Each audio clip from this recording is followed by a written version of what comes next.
Chill environment. Chill. Test, test, test. Can you hear me?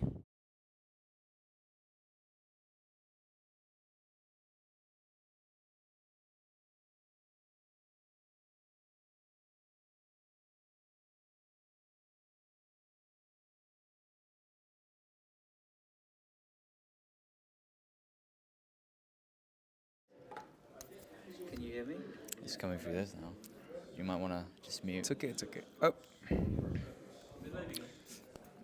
Okay, so let's start again the introduction. Welcome everyone to this live stream from London during the xCities conference. We'll spend a few hours together, but I won't be alone. I will be with my dear friend Tomos. Hello, Tomos. Hello, thank you very much. And yeah, it's been an amazing event so far. It's very chill. We're enjoying the time. We'll be going through a lot during this live stream, including some tech updates, including news updates and what's happening with the hackathon here too. But thank you for coming and glad to be here. Yeah, it's a great pleasure, and we tried to share some great moments on socials, but now it will be live. We prepared a pretty great program for you. We took a little late, but it's going to be fine. First of all, um, don't forget to quote tweet the link of the space, to share the link of the YouTube channel, to subscribe. Of course, you can also subscribe to SpaceX because it's we can say a co-brand live Yeah. stream today. Hosted X Spaces, yeah, and it's amazing to finally do this in person as well for the first one. Yeah, definitely. So let's maybe speak about the program. First of all, we'll speak about the event, and we are welcoming Joaquim, Harry, and Tomos, but we can also mention Civi. You guys organized such a great event. We spent 2 days amazing. Thanks to you. Thank you very much for this. So we'll speak about it a little. Um, Maybe who wants to start by just explaining who had the idea of this conference and why did you decide to team up to organize this? Who wants to start? So hey everyone, Joaquim, co-founder of Gaupa Labs and one of the founders of the xCities movement. I think we should call it a movement. I like that idea. I like that. So the idea was shared, to be honest. We all had that feeling that we obviously have X Days, which is this event that rallies the whole community, but that is lacking this part of onboarding, of bringing new users to MultiversX or just get them curious about blockchain technology. And both Thomas and Harry wanted to organize an event in the UK. So we worked together with Sevi, but also with Ionesco, Kevin from Dinovox, etc. I mean, there's been a lot of people helping us in the shadows, so we're extremely thankful for that. And obviously the sponsors, and X Alliance, which this would have never been able to take place without. So yeah, the idea was kind of shared about, as I was saying, to organize a new type of event that complements, I would say, X Day, and that is both for the community and for people curious about blockchain. And what was the biggest challenge in the organization? I think the biggest challenge was probably that we all have 9 to 5 jobs, and we're also running our own projects in the Web3 space. You know, we all have our own other hats. So we also were setting this up, using a lot of our time outside of it just to get this running, which had its challenges, you know, trying to make sure that we all were available at the right times and just making sure that we can make the best possible event possible. But I think we really achieved that, despite the challenge. What do you think, Thomas, as a founder? No, I agree very much with that. I think that's definitely the biggest challenge that I had with everything, like traveling so much, especially. But also, with such a new event, there's no real framework or plan to go through. And that's one of the reasons why we decided to do this, so that we can create that framework and plan the structure. Because it's not just about what do you do on this day? What do you do on this day? How do you do this? How do you approach the sponsors? All of these things are very important, and it's good to give people an idea of how to do that. But also, it's difficult on the structure side of things. Like, we created a legal entity to be able to actually do this. We had to off-ramp the funds in crypto to be able to start spending for the whole project.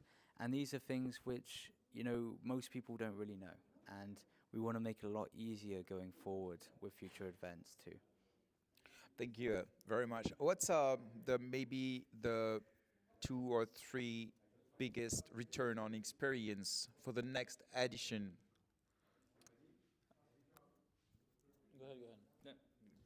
Well, I think one of the main takeaways we've come to realize is how much money is needed to run such events, because we have been working as asses off to be able to organize those things with a very limited budget, to be completely honest. Again, very thankful for sponsors and the support we've received, but compared to the scale of what we've organized, there's been a lot of hours that have gone to preparing to reduce those costs, but yet again, it could have been a lot better with more funds.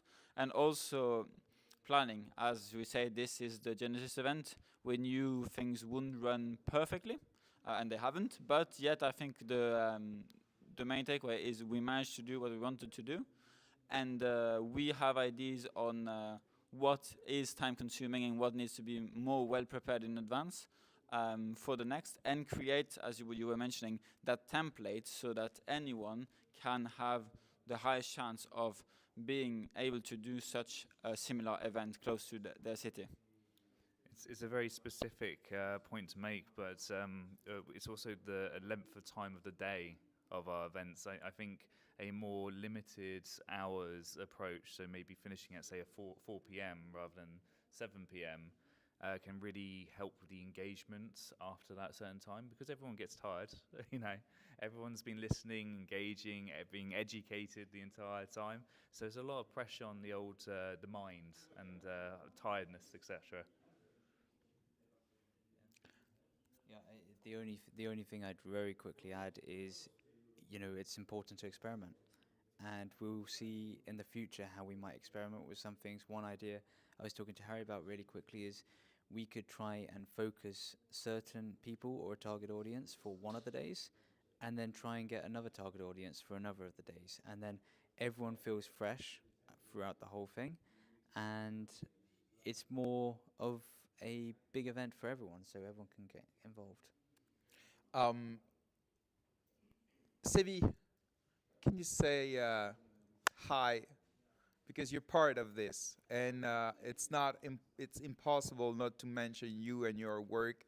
So just come, just say hi, and maybe can you give us maybe a funny anecdote or something that happened during the organization? Hi. Thank you, GRM. I lost a friend. Yeah. First, I am really happy because the event, even if it's not finished, is really, in my opinion, a success, because all the steps we want to reach are okay. But like the other co-founder says, it was challenge because of a lot of reasons. But really, this event is very, very cool. Thank you very much, Sevi. What's the maybe, because people maybe wasn't able to follow the different steps of the event.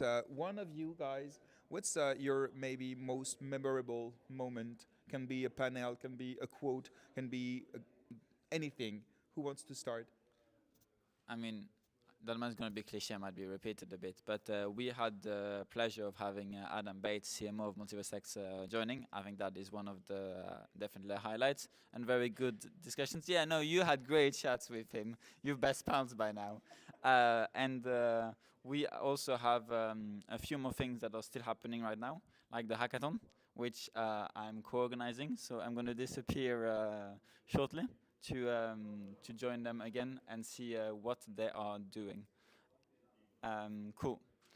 And yeah, let you have your opinion. I just want to have a follow-up because I'm really eager to hear. Has Adam Bates agreed to follow you, GRM? Ooh. Yes. Yeah, now we are friends. I'm sure the community is very happy to hear that.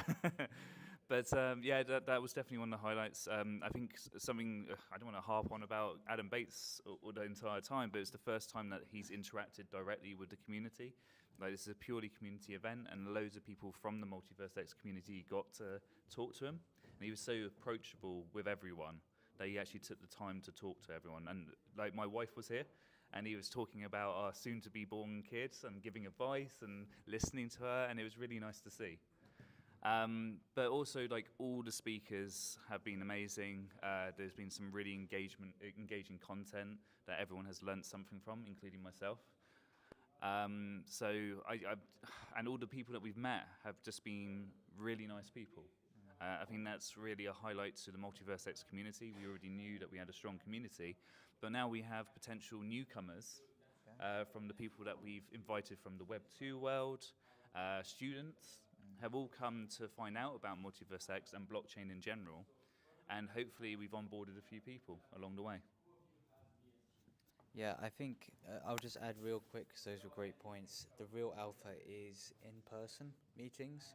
You can talk over Twitter, you can get into disputes, feuds, you can misunderstand each other, but when you have the time to actually sit down, talk to people, think about what everyone is doing, get excited. It's not just about, you know, the Web3 and so on. It's more about like what kind of things you do as hobbies, your life, you get to know people. I think that's when connections are really made, and that's where a lot of partnerships start. So that's an amazing thing, and something we really wanted to push with this xCities brand, and get more of these going, because you see Super Team with Solana, they're doing these all the time. Obviously a lot more funding, but it's still a great thing. And I think even if we start small, we can work our way where we get to a point where all of a sudden most people will want to come to these events as well. And we already had great attendance with the first one, which is good too. I'm also really excited to see all the future community members who take up the mantle of xCities and learn from our lessons that we will pass on to them, take on our templates, and hopefully start something in their city too. Thank you very much, guys. Maybe if I may give you my best memory of the event, excepting, of course, what you mentioned before.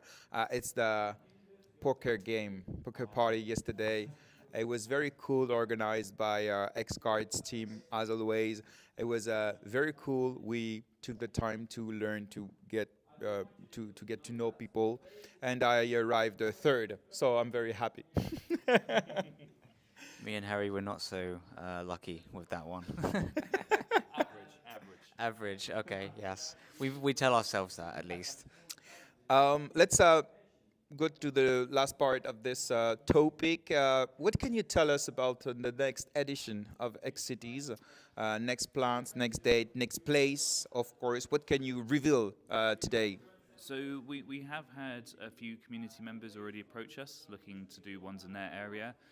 We have community members in Romania who want to do one in Sibiu, Brasov, but even more fascinating is that we've had someone reach out from Brazil looking to do one in, I think, Rio de Janeiro, correct?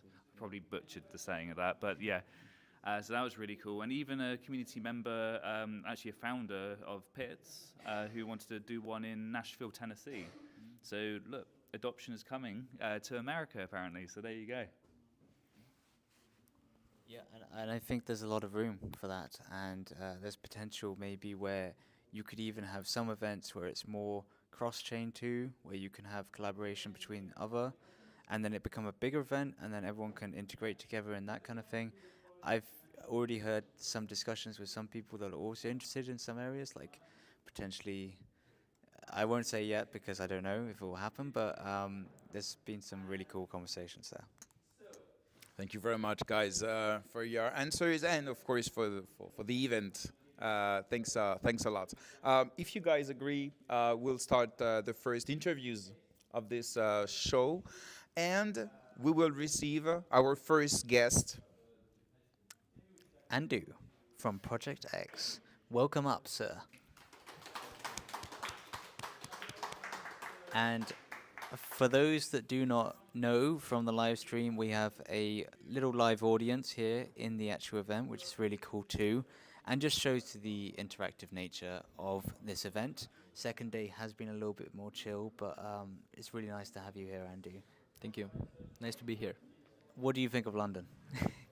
Well, busy as usual, but the event turned out quite nice. The location is great, and actually I've seen a lot of Romanians.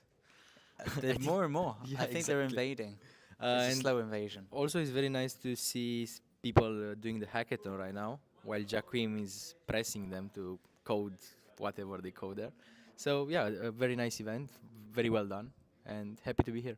Yeah, thank you for coming. And just for anyone that maybe doesn't already know, although I think many people do know you, could you maybe go over the background for you, your project, and what you guys are doing in this space? Yeah, so I am a creator of Project X DAO, the biggest revenue share DAO in MultiversX right now. I started building here 4 years ago with our development company, Lucky Birds Labs, and we started by developing solutions for others. But after some time, we decided to go on our own path in creating products, subscription-based products, kind of, and sharing the revenue from those subscriptions with our community that we created in almost 2 years now. And it worked out great. Of course, the development team was very experienced because we started way before Project X. And with a big team and strong fundamentals and a great idea, I think it turned out to be, it went great. So I'm happy to say that we are the biggest RevShare DAO right now, and we have more than 10 products live. And I think every community or every project uses one of them at least. Some people use 2, some people use 3 of them. And of course the users, I think we have over 40,000 users in all our products. Wow, I didn't know that. Yeah. That's amazing. And one thing I do love about Project X is you guys are very consistent. You just keep on shipping new things. You don't worry about price. You don't worry about what's happening in the market, FUD, and everything like this. You guys just keep on going, and I think that's one of my favorite things with Project X there. Yeah, that's an advantage when you start in a bear market. You know, you don't care about price. We just did what we wanted to do and delivered them when they were ready. We didn't wait for, of course, you need to plan it well with the marketing and everything, but we didn't wait 3 years to drop a product. We just dropped a product, released a new one, and then an upgrade to an old one, and so on and so forth. Like, we always keep building on what we have and some cool new stuff. And last week, this week actually, we actually achieved the most used DApp on MultiversX with our partners from Bobber, with their platform Bobber coin flip that we are powering. And again, it's a pretty big achievement. Like, we got more transactions in a day than even aggregators. So it was pretty cool to see, and yeah, it keeps getting better actually. So that's nice. That's amazing. And what made you guys really decide MultiversX was the home for you? And going forwards, why you think that this is still the home for Project X? Well, we wanted to do a DAO, and to do a proper DAO, you need the infrastructure to do so, and protocol to be able to support the DAO itself. Yeah. We looked everywhere. Again, the development team was based on MVX and is based on MVX, but for a DAO, there's no better place than MVX. And thanks to our partners at Pirmi, we made a very strong DAO structure, tier-based, great community supporting it, acquired projects that either were gone or we want to bring them back to life, like Ducks, for example, that everyone knows, Divergent Club with Harry as a leader.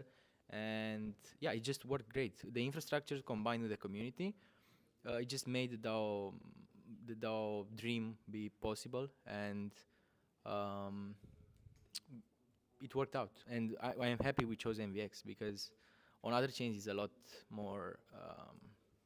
You get a lot more drawbacks from the tech itself.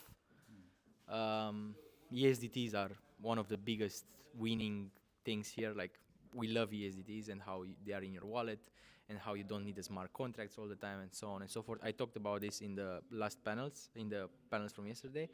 But yeah, it's just the tech, you know. That's why we did it here. And that's amazing, because there were quite a few actually people that came to the event which didn't know much about MultiversX or even blockchain technology. So some of those panels were actually really informative. I think even for some people who have been part of the community, to hear some more on what's going on behind the scenes there. You also mentioned PeerMe, another great project by Mika. And going into acquisitions, I think that's a really interesting point that you're bringing up, because you guys are doing a fair few of them now. I was wondering, what about that makes Project X grow for the future as well, and how exactly is that helping the people holding in your community? It's a good question. The thing is, Project X, it's designed to be very scalable. So I think we can have 20 projects and it will not be a problem. Of course, we are not going that fast. But if the structure works so well right now, on how we have the sub-DAO leaders and the development team being able to help each of the structures we got, because again, we have 10 products. 10 products are not easy to manage, and we don't have like 100 devs. We are not a corporation or anything, but we just made it very scalable, and we never go and reach for we never go to something out of reach, you know. So we try to keep it steady and scalable. So it works out. There are a lot of projects that want to join now. Yeah. Maybe because it was hard for most of the projects here. Most of them stopped developing or whatever. But again, we could have like 10 projects right now, but we don't go there yet. But we will have one more joining soon. I also have the last meeting with them, I think Wednesday. It's an OG project as well. They have a cool product. It might turn out very, very good. And we will also be doing this with X Alliance in a way. It will be like a joint acquisition, let's say. If it works out, it's nice, and everyone will benefit from it. Amazing. Any clues? No. Fair enough. No, that's really cool. And just real quick on that point, you mentioned a few offers or people coming in to talk about this. What do you think it is that's making people come in? Obviously, you said the bear market's tough and so on, but do you think it's Project X's brand being almost like a gold standard in the MultiversX ecosystem now, or do you think it's the dev team, the structure that you guys have in place, the way that you can help grow companies? I don't think we are at the final point of the project. I think we will get better. So it's not a gold standard, especially compared to other chains that have projects with a lot more revenue that can support a lot more ideas, a lot more expensive ideas, especially in real life ones.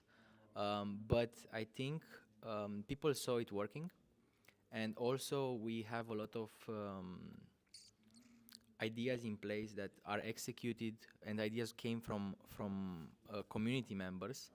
That, for example, the affiliate project. We have projects who airdrop our token to their holders, and the token doesn't go down. So people can use our token with the loans, there are a lot of systems. You can read it all in the documentation, but it works out for them. So, for example, Old City came in, or Project F, with Frag Friends and everything.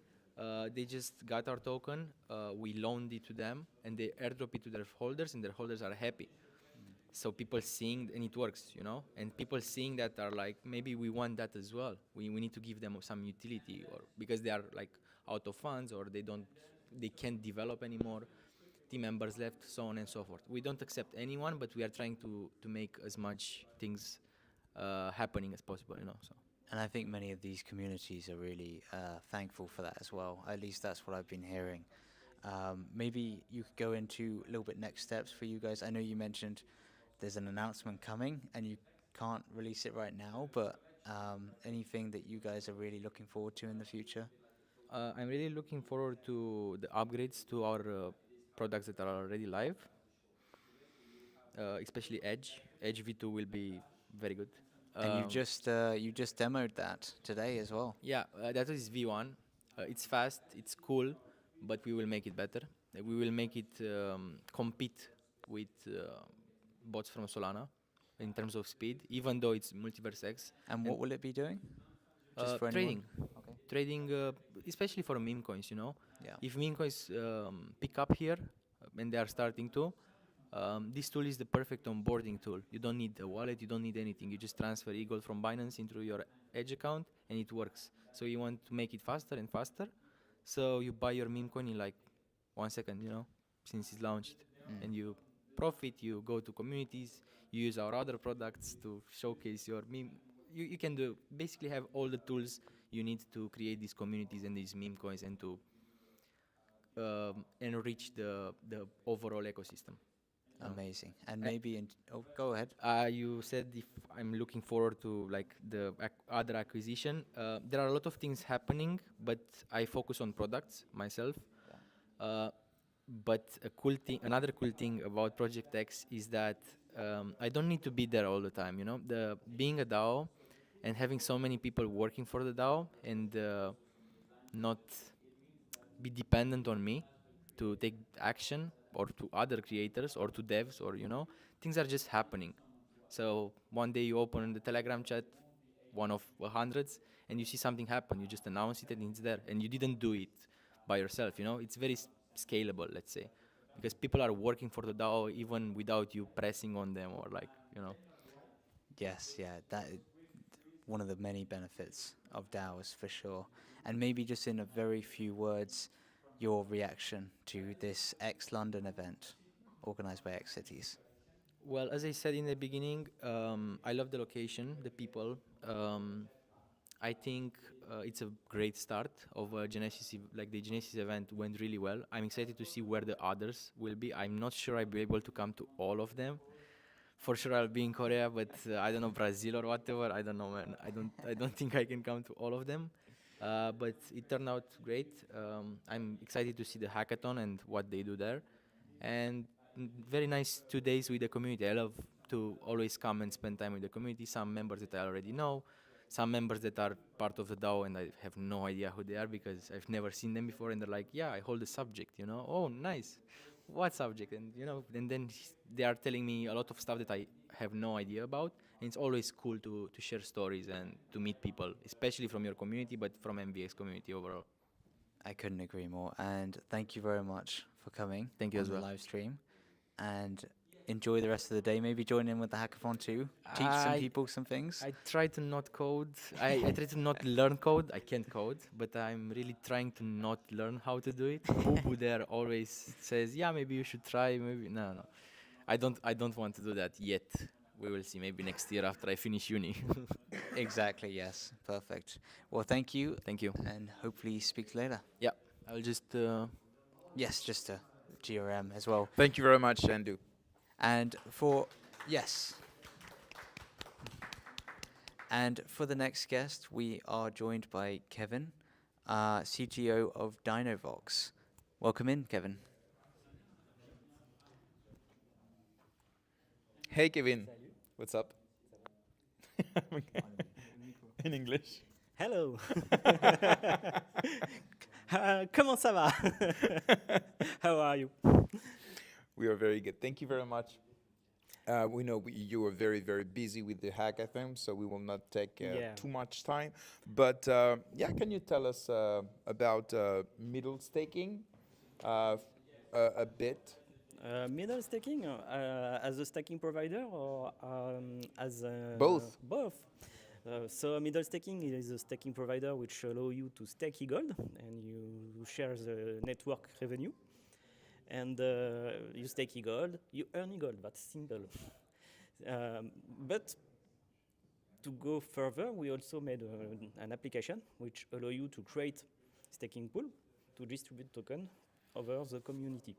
It's easy to access, you drop some token and community jump in, stake token or NFT, and can earn revenue from projects, for example. Okay, and because 2 projects was not enough, you decided to integrate Dinovox as a CTO. So can you tell us what do you do in Dinovox, and maybe to explain what is it in a few words? Oh, we do a lot of things. I'll be short, but Dinovox is an NFT collection. This is a visible surface. And we do a lot of academy, formation, education, a lot of education over community or businesses. So we help new users and new business to jump into Web3. And especially MultiversX. We love MultiversX, of course. We have our NFT on MultiversX, but we also helping over blockchain. Sounds good. And it's in French Polynesia? Yep. Have you been there? I was. And how was it? Hot. In what way? Lot of sun. Very great. And maybe just for the audience that may not know, where is French Polynesia? French Polynesia is in the middle of the ocean.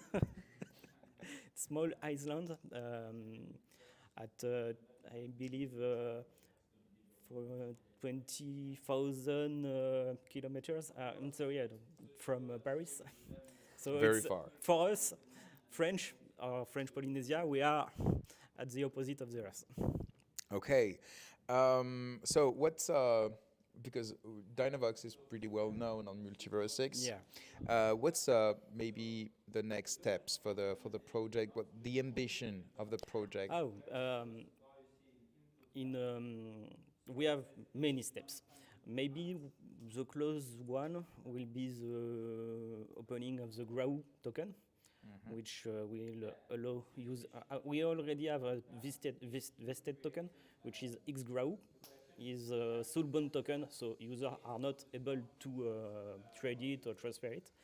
But maybe the next major step will be the launch of the token. And do you know if it will happen before the end of the year or maybe next year? Early? We're already in December, so early 25. Early. Okay. Sounds good. I wanted you to talk to us about something that you're working on for a month now. Yeah. And which is pretty secret. I don't know if the Not community. that much. So I think we will be able to share something. It's normally you should see it now, On the stream, and I will show. the feedback. Let's see if it works. Because there is a lag. Yeah, normally it's So, okay. To People introduce can it, see it it's- now. Okay, should It's be okay. a small. Okay, we can see it even on YouTube. Awesome. Can So to you explain- introduce what is it? Yeah, it's a Telegram application as a proof of concept, starting now, still on DevNet, and we create a bot, an application, where the user click on the bot Telegram and access to a website. Today it's pretty ugly, but only the interface is left to do before launch. So when the user is accessing the bot, he can register. Simply click on the button, you're welcome. And from here, we create an hosted wallet. So you can start interact with the blockchain. So booting. So you will be able to have your cat. Take So it's care a of cat. it. It's a cat. Okay. It's a cat application. Okay. We had a lot of fun at Crypto Normandy with the crypto pitch. Yeah, because we need to remind everyone that what does cacat means in Romanian? Shit. Okay, so you generated your cat. I create a wallet. Okay. So from here, I do have a wallet with an address on DevNet, to give an example.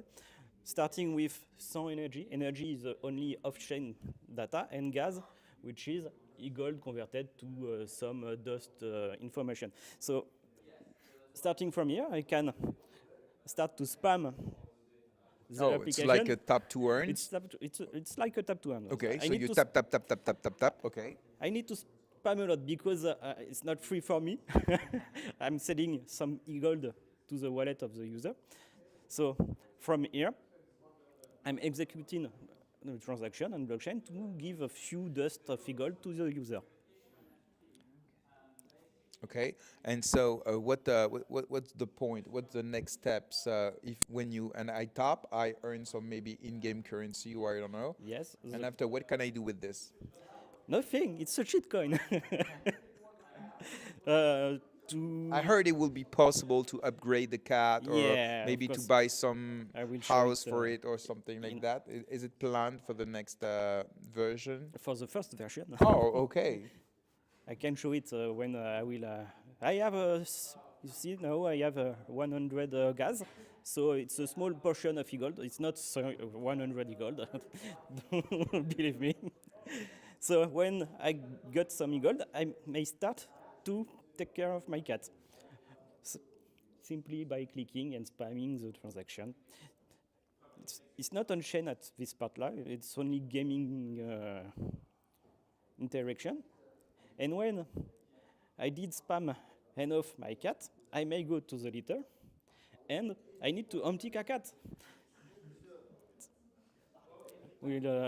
Okay, we have 50% of the litter. The button become orange, and from here I can execute some smart contract transaction. So my hosted wallet is executing a contract which allow to retrieve some cat in my hosted wallet. Okay. It's fully on-chain. So now I have less gas because I spent some e-gold and more cat in my wallet. You can eventually go to the Explorer, DevNet, and see that your wallet has more token. Amazing. After that, you may go to the upgrade section and bring more value to your cat. So petting, playing, etc. A lot of interaction. You also may have the wallet connect. So once I have cat, I may connect to my wallet using Portal. Maybe someone in the stream will be faster than me, trying to connect to Portal. It's okay. That's interesting, because reminds me a discussion we had about wallet abstraction. So we can see that through Telegram, we'll be able to interact with blockchain without having created Exactly. A wallet. But there's an incentive for the users to create one, to create redeem. Exporter wallet, yes. Absolutely. So it's a very great tool for adoption. Maybe Tomos want to say a word? Yeah, I think that's a great segue into a little bit on what happened yesterday with one of the panels, where we were talking about blockchain adoption and what is holding it back. The panel went into a deep conversation really about chain abstraction. That was one of the ones we had Adam Bates on, and he's really talking about the user experience side being so important. Kevin, you were also there, and it's great to see what you guys have done on this front. I mean, this is something that Solana has been pushing so much, and they've had so many more wallets created, obviously with meme coins and so on. Of course. And similar to kind of that kind of thing. So it's really cool to see a lot of this more thinking in that way. It's only for fun. It's an application for fun. Yes, yeah, and everyone has a phone, which is why it's easy. And yeah, that's amazing to hear. And maybe you wanted to give a very small sense of what your opinion was on the chain abstraction thing going forward. I'm always the guy who would say it's better to hold your own wallet. The abstraction is cool to onboard, to play some games eventually, but not to keep your assets on. This is why I've integrated an easy interface to start playing eventually, and after you always be able to connect your own wallet and have your own assets. Which is actually similar to the onboarding process for Xportal now, which is very interesting. So I created my Xportal wallet years ago, where you had to do the secret phrase, to write it down, you had to answer the questions to prove that you had written it down. Now, recently, just getting ready for the presentation yesterday, I redid another wallet, and they've actually abstracted that out. So it's just a 4-digit code to start off with, and then if you want to progress with your wallet and move forward and so on, then you start to do the secret phrase. Yep, step by step. Exactly. I think that's a great way forward.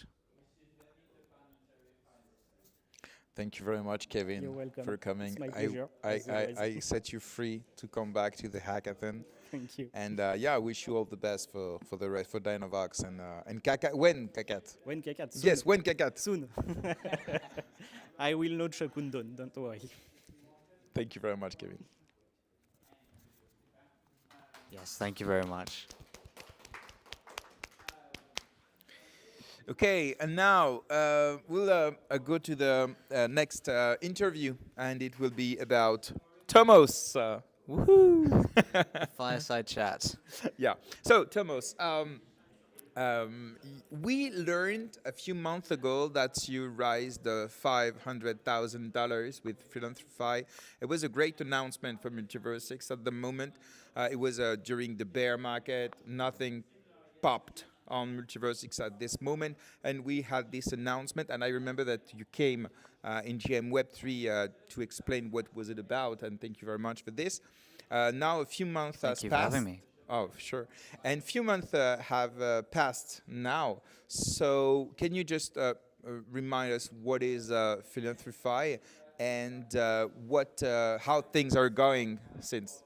Yes, yeah, for sure. So, yeah, one thing so we'd been building in the dark for essentially the beginning of November last year. So it's actually 12 months, just over 12 months now. We were obviously bootstrapping to begin with. No one was being paid, so progress was a lot slower. But when we got that grant, we felt it was really time to go into the light, to share with people what our idea was, what we were planning, and because we knew that we started the clock where all of a sudden you need to start delivering. You need to start building properly. You need to start getting customers, moving forward. So what is Philanthrify? Just for everybody. Yes, sorry. Thank you. But so Philanthrify is a donation marketplace where once people give money to charities, we can show where that money is going, and from their specific money, the impact that they have had personally. So it will solve many problems linked to charities and transactions. Yes. Maybe we can mention the lack of transparency. Yes, yeah. Maybe there are others. Maybe you can explain why blockchain is useful or maybe necessary in the charity industry. Yeah, for sure. So trust has been a huge problem in the charity industry, many other industries as well. But in the charity industry, we've seen from verified statistics from many different surveys and sources, we've seen trust go from 74% in 2014 down to 48% in 2022. It's actually at a historic low right now. And a lot of the reason is because of the scandals we see. We see Red Cross maybe moving funds from Haiti. We see the Tom Moore Foundation as well in the UK. And we see the Fashion for Relief is a new recent one. She raised many millions, spent I think 5 or 6%, maybe don't quote me on that one, but 5 or 6% on charitable goods expenditure, and has now since been essentially banned from running a charity for 6 years because of this. So it's all of these things, and then at the end of the day as well, when we look at the granular detail, if you give money to charity today, unless you know someone in that charity, you don't really get an update on how it's going, where that money's gone, and even if it's successful potentially. So that's what we're bringing in with the blockchain. It's obviously not the perfect solution because you can never get to the perfect solution. To get to the perfect solution, you need nanny state where everyone's being watched by cameras and you can see all of these things. But what we're trying to do is get up to the high probability of this is essentially where it's gone, and we've got proof, and we've got proof that that proof exists as well. So very quickly, what we're doing is we're building SaaS tools for charities to use, such as project monitoring, fundraising tools, customer relationship management, and so on. And by using these tools, these charities can actually verifiably show how the projects are going, where the funding is going, and how that funding is actually impacting those projects. And then what we do there is we prove that it's happened through their governance structure, and then we reprove it through APIs with QuickBooks, financial services, and all of these things to then mint it onto the blockchain for a historic proof of record where it is immutable and everyone can see transparently 24/7 exactly how the project is progressing. So this is version 1 essentially. Version 2, we really move on into a much more in detailed where we may even have on-chain payments going directly to the source in the future.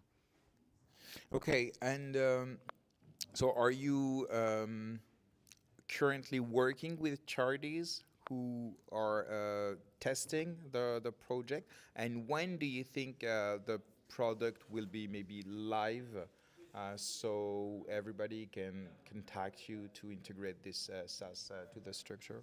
Yeah, great question. So we do have charities currently using it, which is amazing.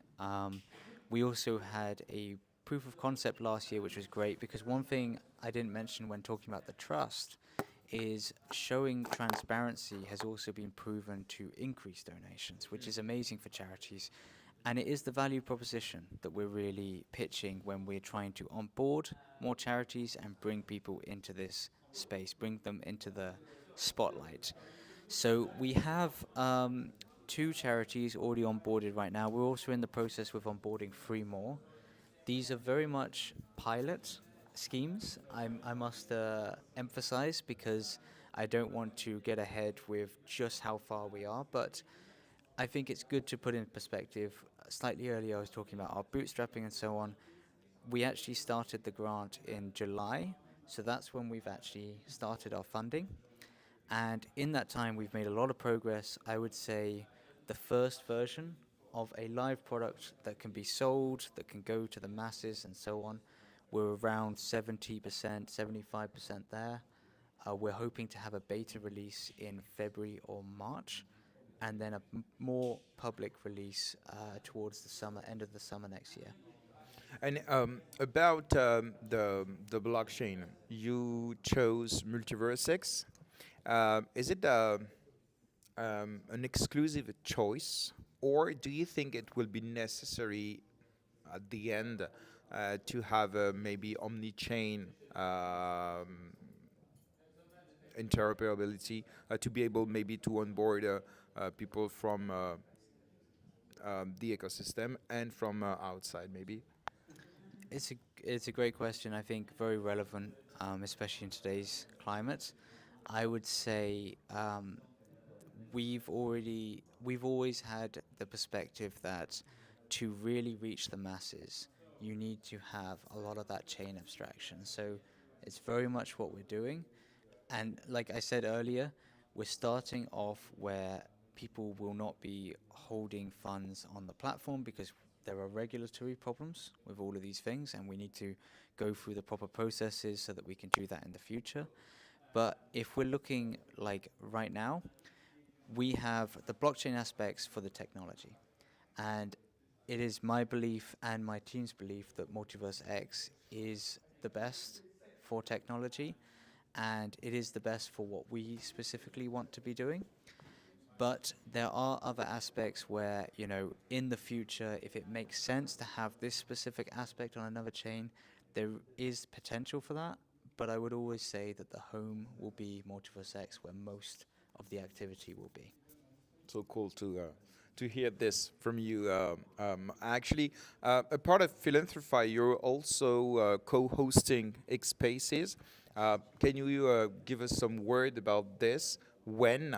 And you're co-hosting with DB Crypto. Let's mention him. And yeah, do you have any projects around this format, which is pretty cool, just to mention? Yeah, I mean, xSpaces has kind of been a love child between me and Dave for over a year and a half now.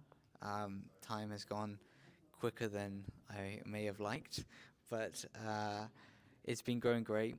We've enjoyed much more the chilled format recently, and I think it's actually quite needed in the space. So many people are frustrated, capitulation, projects are leaving. It's nice, I think, for people to come together and talk open and honestly about a lot of these aspects.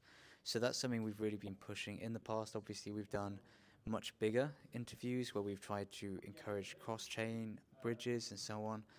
And I think, you know, with this partnership with xCities, we could potentially be going into more of a supporting role for these kind of community events where, and I think probably same for you, but we'll be going into you later.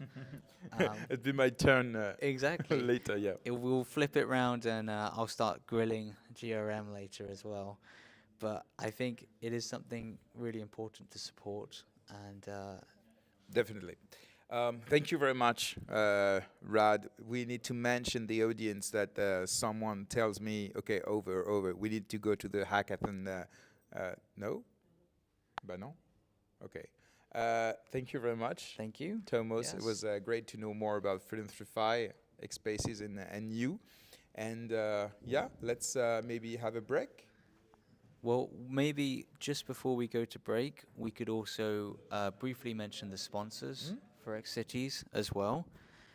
We have obviously X Alliance as the Genesis sponsor, the one that really kickstarted this whole event. We then also raised a little bit extra money from other sponsors so that we could build the event as big as we wanted it and as professional as we wanted it as well. Still on a relatively low budget, but we had the amazing support from ZoXno as a gold sponsor. We had some amazing silver sponsors, and ZoXno, I should mention, did the ticketing as well with Zontix. We had some amazing silver sponsors with Boba, everyone knows Boba, Hakim, Dinovox, and It's middle staking, synthetics. Who is it? eCompass, Yes. synthetic, JetChange. Okay, a consortium essentially. and Incall. And Okay. then we have Quack, Globies, xCards, Pits, GM Web3, Project X, Philanthrify, xSpaces, Shoreditch Exchange, which is actually the building that we got in because we had a great discount from them. We had World of Shrooms and Gaupa Labs as well, along with Riddle Brothers and Divergent Club. Riddle Brothers was an interesting one because there's been a few riddles going on around to make it more interactive, this event. And hopefully we'll be giving out some prizes soon for that too. Okay, thank you very much. It's very important to mention the sponsors and partners. What do you think? Let's have maybe a break for 5 minutes so we can maybe have a drink. And we'll come back for a crypto press release, which will be the occasion for us to speak about current news and to analyze all together with our friends Ionesco. Yes, Okay? that sounds perfect. Okay, so see you in like 5 minutes. See you soon.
Welcome back. We almost did it at the same time. Welcome back to this live stream, live from London during xCities conference. I'm with Tomos from xSpaces and Philanthrify. And we will now move to the crypto press release. And we'll speak about different topics. Ionesco? And we have a special guest, Ionesco, as well, from xCards. Hello, guys. Hello. Hello, Ionesco. What's up? Oi. I'm very good. Exhausted, to be honest, because this weekend has been a lot busy, very busy. Yeah, you know, we did not sleep a lot tonight, working on the event and eventually in other things. But yeah, they're starting to be long now. We are the kind of guys, when we have 5 minutes free, we launch a project. Yeah, this is exactly what we're doing. Sometimes it's success, sometimes it's just for fun. It's always for fun. Always for and fun. sometimes it's for Yeah, fun. yeah. more this way, yeah. Thank you very much for coming. We'll speak about different news, and I will let Tomos start with the UK news. No. Right. I will. You will speak with him about it. Yeah, perfect. So what we're thinking with this news section, we'll go over a little bit of a summary and then a little bit of a discussion between us on what is happening in the crypto space today. Obviously, a big thing on the mind for this event is the regulations and stance from the UK government on cryptocurrency. So, being in ex-London, we felt it would be good to actually give a little update on the UK because although I very briefly mention it sometimes on xSpaces, partially because it's not a topic I want to jump in too much because of the UK government, but it is still a relevant economy with a lot of fintech, a lot of financial services, and something that would be useful for the cryptocurrency to go into.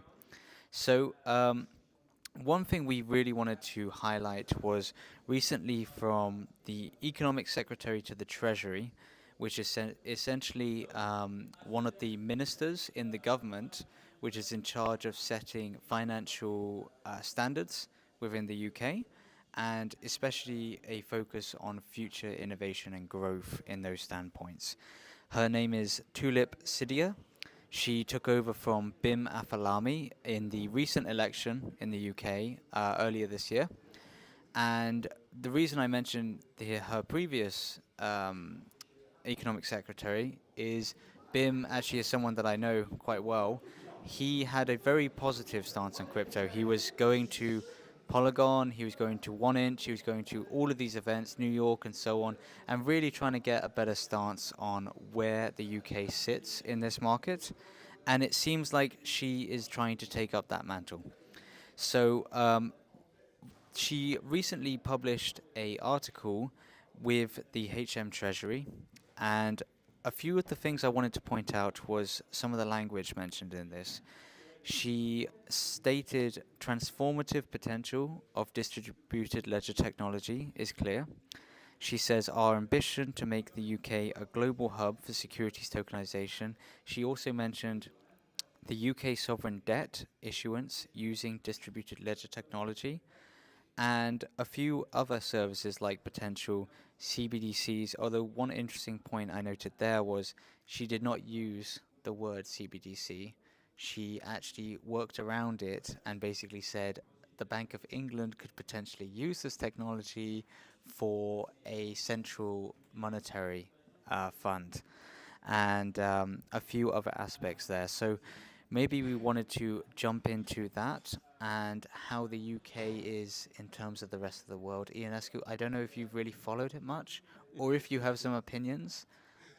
I think it's a trap because I honestly don't have any idea about this subject. I haven't followed anything. I'm 100% honest here. I know nothing about the subject. No, that's fair enough. Yeah. Well, I can. But it's nice to hear it from you. No, and I can jump in because the reason I wanted to open it up to the panel is because I am interested to hear actually from other nations' perspectives. Obviously, France, you guys with Mika and so on. How do you feel the UK is doing, or maybe even if you want to go into a little bit on Mika's standpoint? Yeah, honestly, regulation is not a point that I'm interested in, except when it goes in the in the wrong in the good direction. And in Europe, especially in France, it's not going in the right direction for me. They're putting a lot of limitation, and also taxes will become very hard to be applied. The application is really hypothetic and quite impossible to apply. So this is for me it's more like a signal for investor, a very bad signal, telling them that it's not a good moment, not a good market, and things like that. It's they're going at the exact opposite direction than US, for example, and it will be visible in the market, of course. So maybe it will change, but I don't see any reason for the moment that they reduce the regulation rates that they're trying to impose to the European citizen. So I don't know Mika very well, honestly. It's not interesting me because for me it's bullshit. I have to tell you, it's bullshit because I know that a lot of companies are waiting for regulation. It's useful when you speak about big money. At a certain point, you need this regulation, but this one is utopic. You see? Yeah, yeah. Do you want to jump in on that, GRM? Yeah, sure. It's interesting to see how UK is turning about cryptocurrencies this last weeks, and it's not from nowhere. No. We know that UK, since Brexit, is close and closer with the United States of America, and I think Trump sent a very positive signal for cryptocurrencies all over the world, and especially on English-speaking countries, or I don't know, Commonwealth. Maybe we can mention Yes. this group of countries.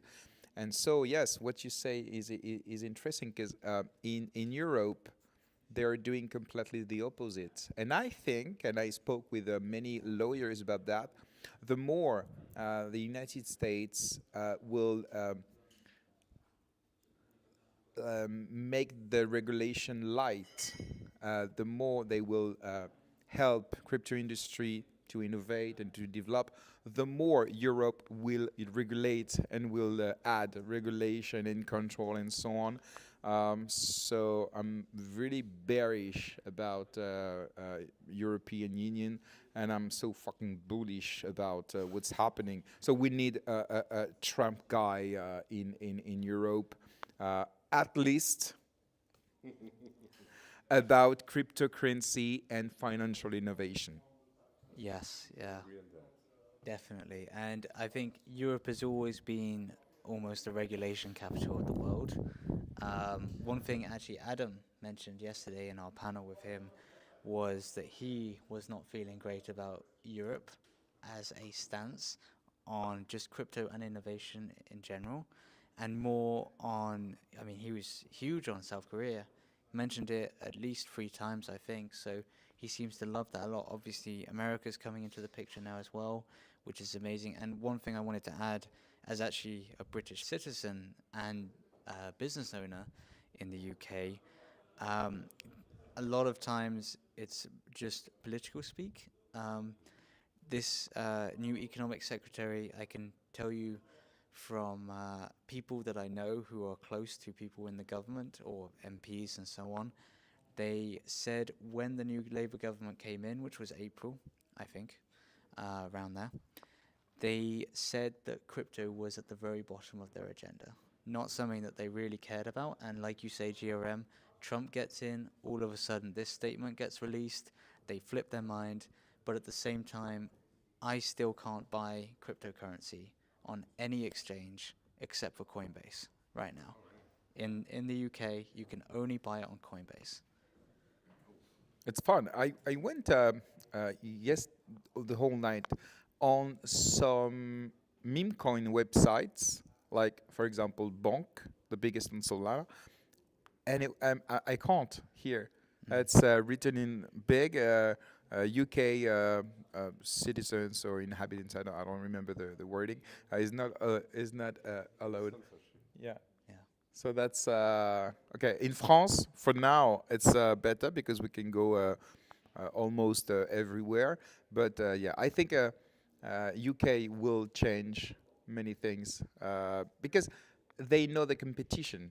Yeah. And in terms of finance, London, the city, and the UK for historically has always been on top. So I think they will not let other countries be more innovative in that perspective, in my opinion. I think they're happy a lot of the time for other countries and people to guinea pig ideas and then maybe try and jump in just before it's too late. And I'm hoping that they're going to jump in before it is too late. I mean, one very quick point with Philanthrify obviously is we are one of the only blockchain projects in the whole of the UK actually supported by the UK government in some kind of funding and so on. So, Congrats. and that was difficult. They actually fought a little bit there, but yeah. But maybe we wanted to go a little bit more in obviously the American influence. And so on. Yes, because it's a good transition to speak about what is happening in the United States since the Trump election. But it was not just about the election, but also during the campaign. We remember that on July, Donald Trump went to Nashville conference and he announced many things around Bitcoin. Especially, we can mention the constitution of a strategic reserve in Bitcoin. Also, the goal for them not to sell anymore the Bitcoin that were taken by judges during, I don't know, judgment, yeah, okay. And, but also that he would fire Gary Gensler, the chairman of SEC, and so many announcements. And at this moment, I still remember people were saying it's just promises, it's just for the election. He will not do it. This is just bullshit and so on. And actually, the other part of the community was saying no. He's well surrounded. He starts to understand what are the challenge, what are the potential of Bitcoin and cryptocurrencies for competition between countries, between areas. And for now, he's not invested yet. It will be on January 20th. But for now, he confirmed his intention to make the crypto industry able to develop. And also the Senator Cynthia Lummis proposed a law for the constitution of this Bitcoin strategic reserve. And yeah, many great things could happen by January 20th. But one thing that is sure is Gary Gensler will dismiss now.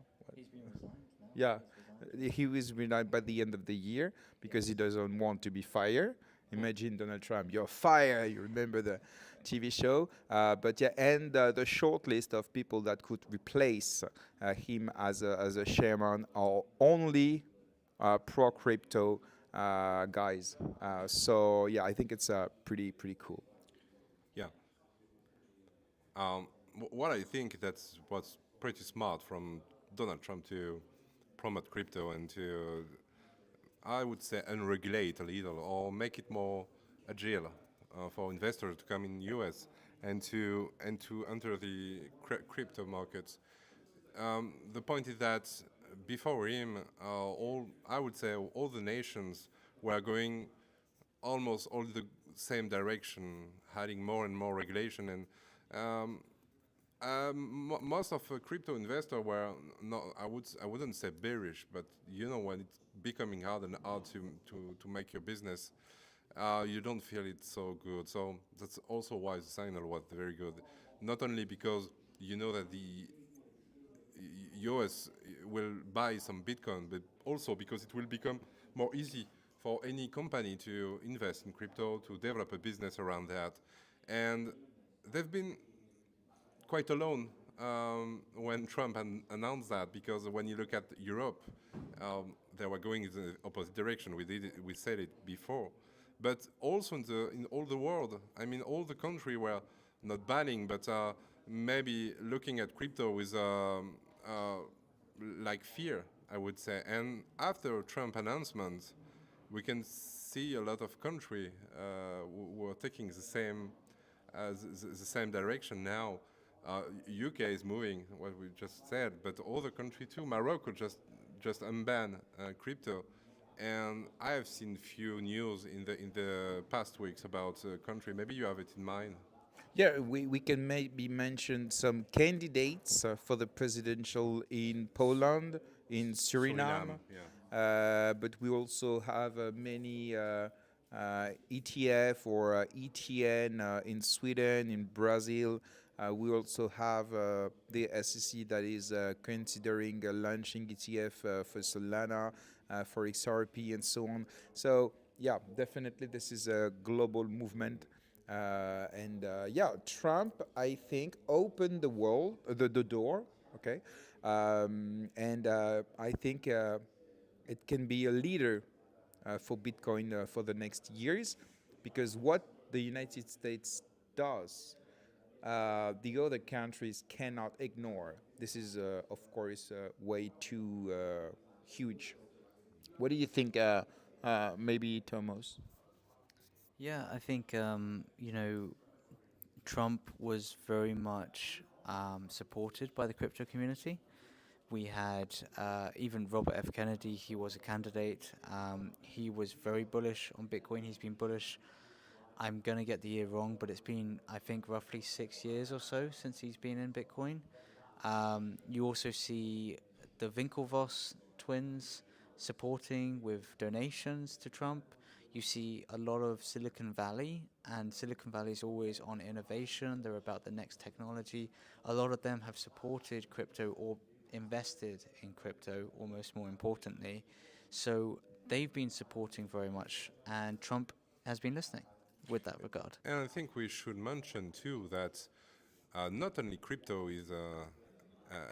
is welcome back in US, but with Elon Musk in the government, we also are opening gate to DGen community. You know, it just Trump decided, Elon decided to rename the government for simplifying Department of Government the Efficiency. administration. Yeah. Call him Doge. Yeah. It's a joke, but the joke is going far. I mean, Amazing marketing. Yeah. it's meme at the White House. Meme at the White House. We couldn't believe that. So it's not only for crypto; it's for all the meme and the Web3 ecosystem that our gates are opening now. One thing I just wanted to add real quick is we speak about Trump so much because obviously Trump's essentially the most famous person in the world and the news are all over him. But one almost silent thing that was happening in that election, which most people haven't covered as much, is there were these big super PACs, and super PACs are just these funds that are raised for political movements. There was these big crypto ones with hundreds of millions in them, and actually they weren't supporting Trump, which most people don't realize. They weren't funding Trump's campaign or something. They were actually funding 112 different senator and members of Congress races. And they made some very pivotal movements where they kicked out some very anti-crypto people in the US government, and they put in very pro people. And this is something I think very important to mention, because Trump, obviously, as the big man, it makes, it's good to have someone like that leading the ship. But if you don't have everyone below him also on the same page, wanting to move it forward, he can still struggle. So what they've done is, I think they've pushed it to a super pro crypto stance for the next 4 years cycle because of his presidency with that Congress. It's very important what you say, because it's last time he was elected in the 2016, he didn't have the majority at the Senate and the representant chamber. I don't know exactly how to say in English, House and of- the House of Supreme Court. Representatives, Yeah. yeah. Now it will be different because he has the majority. The Republican has the majority at the Senate, at the House of Representatives, and at the Supreme Court. So yeah, he can do whatever he wants because he will have the majority to vote every law, of course, in the Constitution normally. But yeah, it's very important to mention that. Let's speak about MicroStrategy and Michael Sutter. We stay in the United States now. Of course. Everything is about them because they own our lives. But no, actually, seriously, obviously, MicroStrategy has become a huge thing. We see Michael Saylor almost becoming the godfather of Bitcoin. He's the one that everyone wants to talk to. He's the one that had the huge vision of where it can go forwards. And he's the one that everyone now looks to for leading this crypto wave and this ship. A few statistics before we jump into that discussion. MicroStrategy currently own 331,200 Bitcoin, which is insane. I think that's like 1.24% of the supply, Crazy. which is just insane. And to put that in perspective, I know a lot of other companies are starting to buy Bitcoin now, but if you actually put it in perspective, MicroStrategy own 13 times more than the second highest holdings in any company. Do we know the average cost of each Bitcoin MicroStrategy have? It's so he's been buying more, which is why 46 is it? Okay, I was thinking around that 38 kind of, so somewhere there. He bought a huge amount more. He puts a That's huge correct. amount in 90. Yeah, because he went up from like 180,000 Bitcoin to 330 now in the last 6 months, essentially. He's been buying huge amounts recently. He's raised something like 18 or so billion to do this. And what's going on now is he's actually planning to raise another $42 billion over the next 3 it's years. good to mention that it's not his money. It's No. his leverage. It's phone from customer that he Yes. succeeded to convince to put money in it. Which is the big infinite money glitch people are talking Yeah. about now. Yeah. He's raising through equity and through convertible bonds. So the equity everyone understands, like it's like buying into a company and they're selling shares. They're essentially diluting their shares on the public market so that they can raise more money to be able to buy Bitcoin. It's become a leveraged trade, but also what they're doing is they're then leveraging their market cap and all of these other aspects and the narrative and so on to actually raise what's called convertible bonds. And what this is basically companies, a lot like governments, can produce bonds where it's almost a debt. Well, it is a debt where they're essentially taking out huge loans from institutions, from banks and so on, and they are then using that to buy Bitcoin. What these mean is there are stop dates, there are also all these things, but because it's convertible bonds, if it hits, let's say the stop date is 2026. If it hits 2026 and MicroStrategy's stock price has gone up a lot, what they can do is they can convert that debt into equity because they want to, because the stock price has gone up a lot. So the investors / loaners can make money off of that. But if it hasn't gone up and it's maybe gone down, or even if it has gone up, they may decide anyway they want to take the money back as the loan. And this is where we're talking about, I think, the leverage in this and where a lot of people are worried. The reason why it's become infinite money glitch recently is their recent round where I think they raised $2 billion. It was at a 0% interest that they raised it at, which is $3 billion. $3 billion at 0% interest. So this is why it's become the infinite money glitch. But with all narratives, it does come to an end.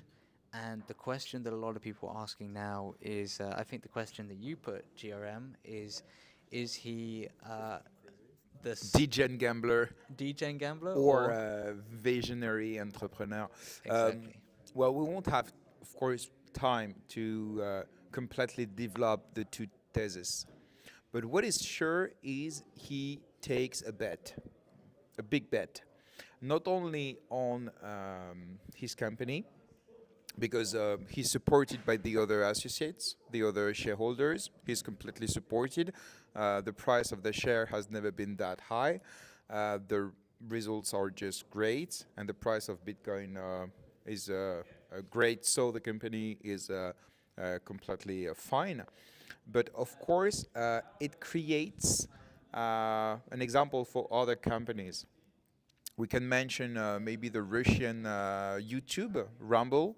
We can mention many Asian companies that are buying. We've also got Marathon, Riot, Tesla they're the fourth largest right now. Yeah. And so they are buying hundreds of millions of dollars of Bitcoin, some in billions. And so he's creating a movement. Buy Bitcoin for your treasury because fiat currencies are not trustable. And we can maybe also mention Donald Trump, who will be the same with his new company, the United States of America. You know what I mean? So this movement is pretty huge, and maybe can create also example for retail, that we'll see this guy who buys Bitcoin at every price. We can see, because it's completely transparent, that he buys Bitcoin almost every 3 months. He doesn't care about the price. It's a real DCA. It's a DCA with billions. Yeah, when I say people will do like him, I'm not talking about the amount, but about the strategy. And the signal is very, very strong from him. And if it was only him, I guess we could all say, this guy is crazy. He's playing with the money of the other. It's not his own money or thing like that. This is easy shortcuts. But when you see that, as you mentioned before, many companies are doing the same and following the same movement, retail it will be hard to resist to this call. It's pretty hard. I don't think if it's a good thing, and nobody can tell. Maybe Bitcoin will just fall, and and it will be a pleasure for those who are shorting it. But how can you say that buying Bitcoin is a bad investment when you see those huge companies and Trump and many countries now doing the same? This is like a consensus. Yeah, that's true. Except for Europe. And I think one interesting point there is MicroStrategy have actually been buying since 2020. So they've actually seen a bull run, they've seen a bear run, they're seeing another bull run, and they're still going. And I think people are starting to see, actually, maybe this is something that could be held long term. And in terms of like others coming in, I think it's very important to note that the S&P 500 is the index which actually covers the top 500 companies in the US, and MicroStrategy is one of them. But if you look at the increase in that since 2020 and the increase in MicroStrategy since they started buying Bitcoin, beforehand they were exactly the same essentially. They were in the middle of the S&P 500 pretty much. Since buying Bitcoin, they've outperformed the S&P 500 14 times. And I think this is something which has made a lot of these other companies think, you know what, maybe we should get involved with this as well, because there's clearly something here. Their stock price are huge. They have a huge asset balance sheet because of how much Bitcoin's worth now. And it's potentially the start of something that can become even bigger, or potentially it's the top where we start to see it go down and the narrative ends, especially if Bitcoin starts to collapse, like a lot of people expect in the coming future. And then maybe we start to see loan problems and so on with all the amount that they're trying to raise extra. Yeah, I think we should also mention that I thought it was a big signal, of course, if you see all this big and huge company spending billions. But I think it's also a dangerous game for retails. I mean, when you enter after them, you know also that you can leave after them too. We have seen that institutions are quite good to read the market and know exactly when she need to get out. I don't speak of MicroStrategy because I haven't seen him dump anything in the past He years. never sold, and the bonds that he issued are until 2031. And another example is if the United States of America creates this strategic reserve in Bitcoin, it will be locked for 20 years minimum. So this kind of purchase, it's not trading, it's buying, holding, and of course maybe taking profit, but not necessarily, because this kind of companies are not selling their assets, they are collateralizing, so hard to say, to borrow, It's hard to do. so to finance things. So it's not even sure that this Bitcoin will be sold someday. You know what I mean? And I get what you say. Of course, there is some security, and all is made also to reassure the investors. But you know, also in this big company, there is BlackRock and all the ETF, and they're not here to hold. They did it in the past. I mean, we It's have seen a lot different. of manipulative moment where they were buying, selling, just to accumulate, and it almost all the time on the retail's back. hedge funds, it's different. You're right.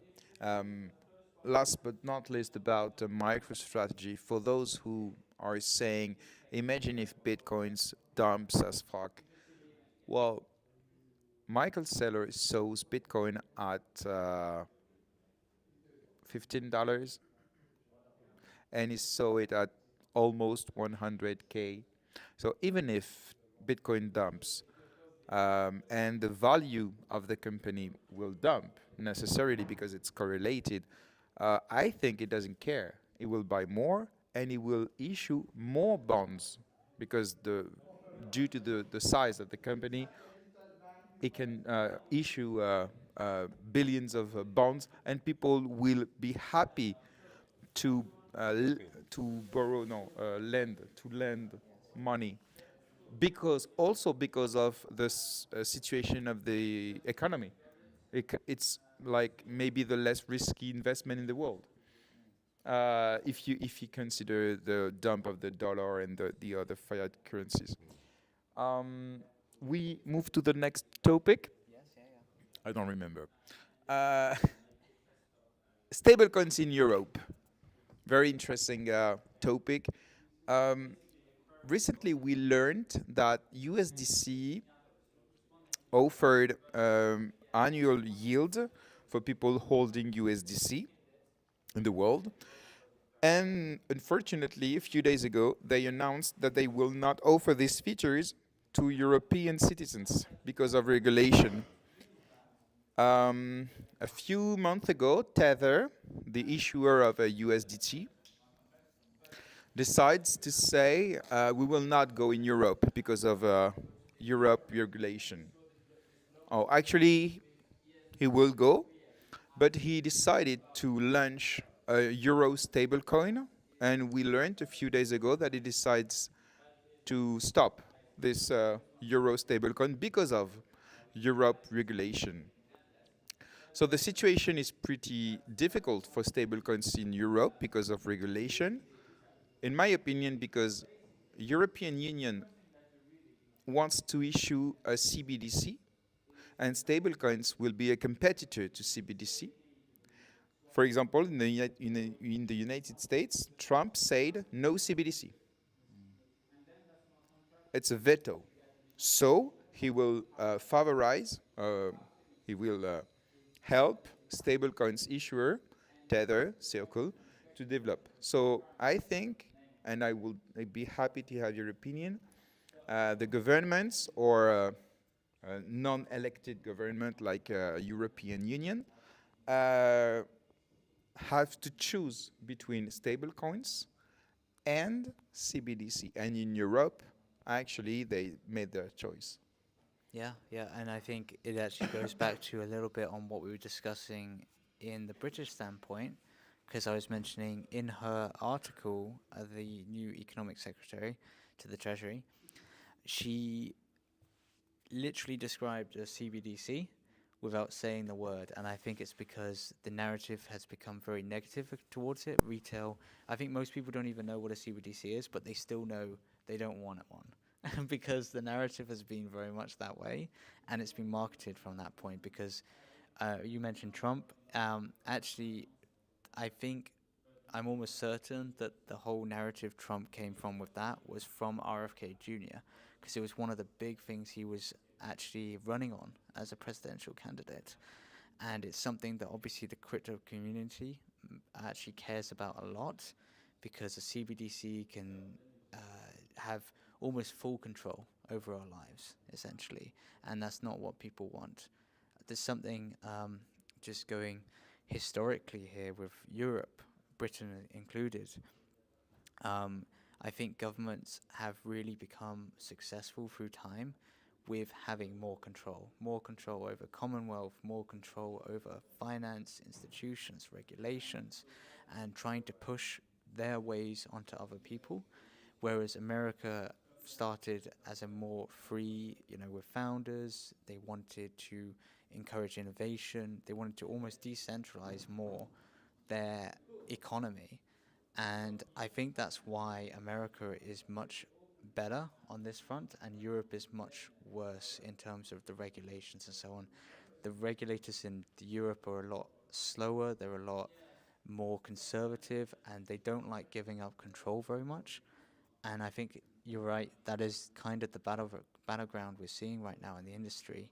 And I think it's why people like Adam yesterday saying Europe is feeling like it's dying, essentially, from that standpoint, and why I'm sure many other people in his position running these blockchain companies, or even some innovative companies, I think there are other sectors as well where regulation is killing them. I think this is why they're moving more towards the new world, and also now going back to America, because America is opening up again.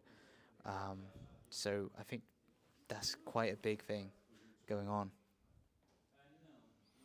Yeah, this is a strange situation. I mean, I think that we are in Europe. We are so late regarding all of this, and I'm trying to understand why actually, because obviously the ones that are the less welcoming with cryptocurrency in Europe is government, of course, but also banks. Of course, I think they have a lot to lose with cryptocurrency. And we all know that there is a lot of link between banks and government. I won't go into complotism or something like that, but interests are crossing at many points.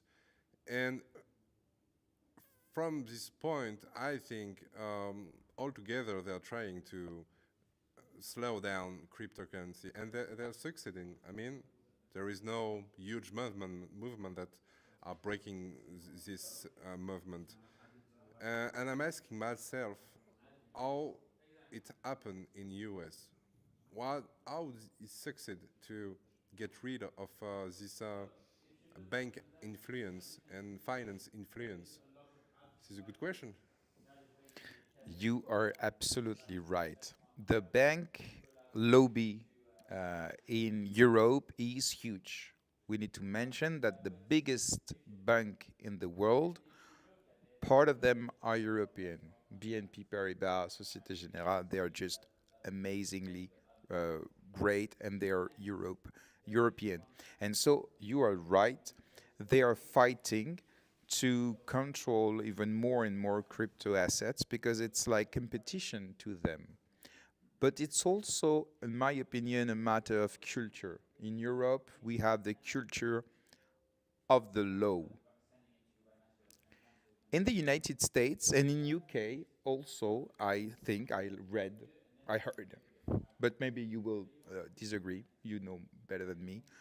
You have another type of culture. You have the culture of the deal. And to answer you why in the United States things are different for 6 months, because before it was the same. You can notice the ambition of Gary Gensler, the SEC, and the regulation in the United States, it was driven by the lobby of bank and institutions that didn't want to have competition. So the difference is pretty simple. Donald Trump and his support, in my opinion, are not influenced by this lobby because they have a lot of money and they don't need this. Just maybe to give some figures, Donald Trump financed half of his presidential campaign. And it was worth, like, I think it was 600 million, something like that. Yeah, it's around 5. 6 or 7 or 5. Kamala Harris was 1.5 billion. Of course, she did not finance herself. And she was in debt at the end. But this is something else, just saying. Anyway, so I think it's a matter of influence and of a rapport de force. I don't know how to say in English. Strength comparison. Strength, rapport. I don't know how to say rapport de force. C'est dommage, c'est un mot intéressant. Anyway, so I think it's completely political, and but I agree with you. Banks are a part of the problem, but they are also part of the solution, because actually banks will use blockchain, I think and also, they are using blockchain. I think also people can do the difference. People. Like the population. Yeah, population can make choices. Yeah. They need to gather, they need to finance, they need to have time, they need to be conscious of something. And last but not least, they need, you know what, you're right, if cryptocurrency become a topic during an election, you know that people want to be elected, and for this they're ready to promise everything for that. We can see this in different party elections. So if tomorrow cryptocurrency in France, for example, becomes a great topic, of course, the different candidates will speak about it. I have a question for you. Do you think that during the next years, if Trump is doing what he has announced and crypto is taking over US, do you think it will have an influence, a good one, I mean, on Europe? If people watch it from Europe, from the old continent, and seeing what's happening there, maybe companies getting richer and richer, maybe people also getting richer and richer, and maybe a better situation, economic situation, do you think it can influence people in Europe? You mean for the population or for the Both. candidates and so on? Both, because candidate will follow the train. You see what I mean? I don't think Trump is a good example in the population because of his reputation, real or not, and because of medias and so on. So it will be difficult, in my opinion, for like population federating behind Trump. You know, he's maybe not the best ambassador. So American. No, yeah, you know what I mean. Yes, but I think, and I discussed with some lawyers, and they think the opposite. The more the United States will develop crypto industry, the more the Europe will control. It's sad, but I think there will be like a mirror effect because it's all about competition. So it's difficult, but I don't see in the coming 2, 3, 5 years cryptocurrency become a great topic in France or in Germany. No, I don't. We're too late, in my opinion. My question was more about people, but I heard what you said. But if people are starting to seeing this kind of event in US, don't you think in the population there will be an inspiration about that? Look how mainstream medias are showing Donald Trump. And we watch TV, we watch media, different kind of media. So, and we are always speaking and talking and thinking about cryptocurrency. But the people, random people, what is Trump for them? I will let you continue because I will repeat myself. Yeah, no worries. I just wanted to add on that because I think it is an interesting question you're asking, Ionesco. So I think, firstly, I think regulation is one of the big problems in Europe. I've kind of already stated this a few times, and I'll jump into your question in a second. But And all regulation, not only not crypto. all, yeah, yeah, all no, regulation. yeah, yeah. So yeah, exactly. And I think the mindset is wrong. People want to, I've heard from people in the FCA who are like the SEC, but for the UK. I've heard people being rewarded, celebrated for rejecting proposals from companies, and actually real proposals. Is in the crypto industry, which is just ridiculous and also terrible. But also, if you look at a lot of what Trump's rhetoric has been, he actually has said many times in his campaign through the interviews, there are the two main things that he did massively in his previous presidency, which was he cut taxes and he reduced regulations. And he asked his businesses, this is what he said many times, you can go ahead and look. He said, which one had a bigger effect on your company and your business? They all said regulations had a bigger effect than the taxes. And I think that is something so important because I've just been in Dubai last week. I also used to live in Dubai 2.5 years ago for a few months. And all I see in Dubai is, in fact, last week, I was speaking to policymakers, government officials, and so on. They're there. They want to speak to businesses. They want to speak to people on what's happening. And this is what you need. In the UK, and I think Europe probably as well, you need to wait months to get any conversations. They don't really want to have you in the room when you're there. Some of them, obviously some of them are actually good and they're doing very well. But if you're talking as a broad generation of them, they're not very supportive. And the regulatories are not very supportive either. So we need to see this mindset change. And we need to move that. And going more to your point on the public, because I think in the UK at least, I don't know about France and other countries, the public opinion isn't necessarily represented too much when it comes to these, because it's the institutions that are deciding these things, like the regulators and so on. And if you look at the cryptocurrency industry in general, I mean, just the people here today and X Day and so on, we're a global population, and actually most people in the crypto industry are very happy to work remotely. They're happy to travel, they like traveling. Some of them have quite a lot of money, so they can afford it and so on. And actually, I think what you've seen is Dubai. Dubai is a perfect example. A lot of the crypto industry people, public supporters, have moved to Dubai. They moved to Portugal as well when Portugal was very supportive. Now Dubai is huge. They'll probably move back to the US now that the US is becoming big. And I think that doesn't help because we have a lot of UK people. I even know a few. They've moved to Switzerland or other places, and then the voice of the UK has been lost. And maybe the same for France, but I'm not sure. And I think that's one problem there. Information will come later because we don't speak English in France. You see what I mean? The link between US and UK is very strong. You can follow directly the news from the US TV or from Twitter. We're suffering from a filter. Sometimes it's good, sometimes it's not. But we're suffering from a filter because most of French people can't get the news from the fresh source.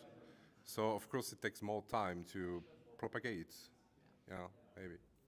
I'm not sure it's a matter of language. It's a matter of how they bring the information. So I'm sure there is disinformation everywhere, and from every side. I'm not doing politics here, but this is sure that the program of Donald Trump, for example, was presented in a very, very, very bad way in France, for example.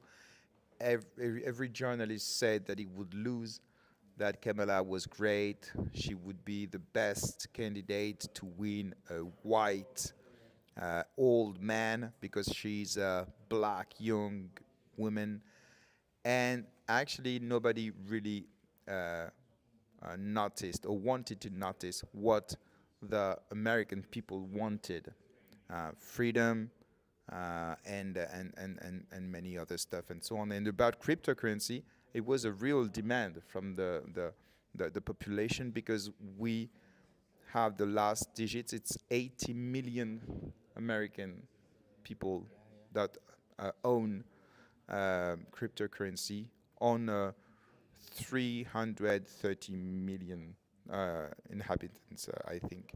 So it was a real impact on the election. Thank you very much, Ionesco. You're welcome. Thank you for. You stay with us because Yeah, it's right. your interview time. But thank you very much for discussing, debating about this news with us. It was very interesting to have the UK point of view. We don't have it often, actually. Let's speak about you, Ionesco. Can you introduce yourself for those who maybe doesn't know you yet? Yeah, sure. I'm Ionesco. I know many people from MultiversX ecosystem. I think I'm Romanian because of my nickname, Ionesco. Actually, I'm French, but I'm Romanian friendly, so don't be feared to speak to me. But I used to get a salute in DM because of that. But it's a good thing. I'm on the MultiversX ecosystem for like 3 years now. I have built with Sevi project around poker. The first idea was to build a community around something that can link everybody. And we found that poker and cryptocurrency were something very close. Many people in crypto are playing poker, and many people in poker are holding cryptocurrencies. So it looks like just natural to create this kind of project. And we built our community on this, offering entertainment at the first intention for the project, letting people play together around something fun, maybe something that can bring you some bonus at the end of the month. You see what I mean? And that's how we developed the project. First with free poker tournaments, letting people know about the other projects. That's why we made a lot of collaboration and partnership with project launching or even projects that are here for a while. We develop our network like this because we love people, we love the community. That's what we're made for, honestly. We also Sevi is organizing this event with you, Harry and Joaquim, because she like community, she like organizing this. This is, I think, it's the same idea, you know. And Crypto Normandy as well, of and course. Crypto Normandy too, yeah, it was very nice, and I hope, we did many events before, and I hope we will have a lot after. But yeah, this is the main idea, and poker is something that is perfect for that. I mean, people have fun. There is a risk that can be moderated with low buy-in, with some monitoring and things like that. So we are not putting people in a great danger, and that's also what we want to keep in mind, because people always said that we are hosting a casino. And for me, it's a mistake for two reasons. The first one is that poker is not casino. Poker is not gambling. The difference between gambling, like casino game, I would say like slot machines or blackjack or roulette or something like that, is that at the end of 1,000 game, the bank is always winning. Okay, that's just statistics, probability. So at the end, you lose. In poker, if you have the skills, you can play 1,000 games and at the end you win. Or you lose because you're bad at it. But it's not about luck. And I always said you don't play your card, you play your opponent. So it's more like a reading game, you see, of the opponent. Yeah, it's like a social game where, and you see a lot of business leaders saying they love to play poker because there's that competitive, Exactly. getting to know people. One thing a lot of people don't know is actually casinos don't really make much money from poker at all. No. The only reason they really hold it in casinos is they hope that afterwards or before, whilst you're waiting for the tables to open up, you're playing on the other games where they are making their money.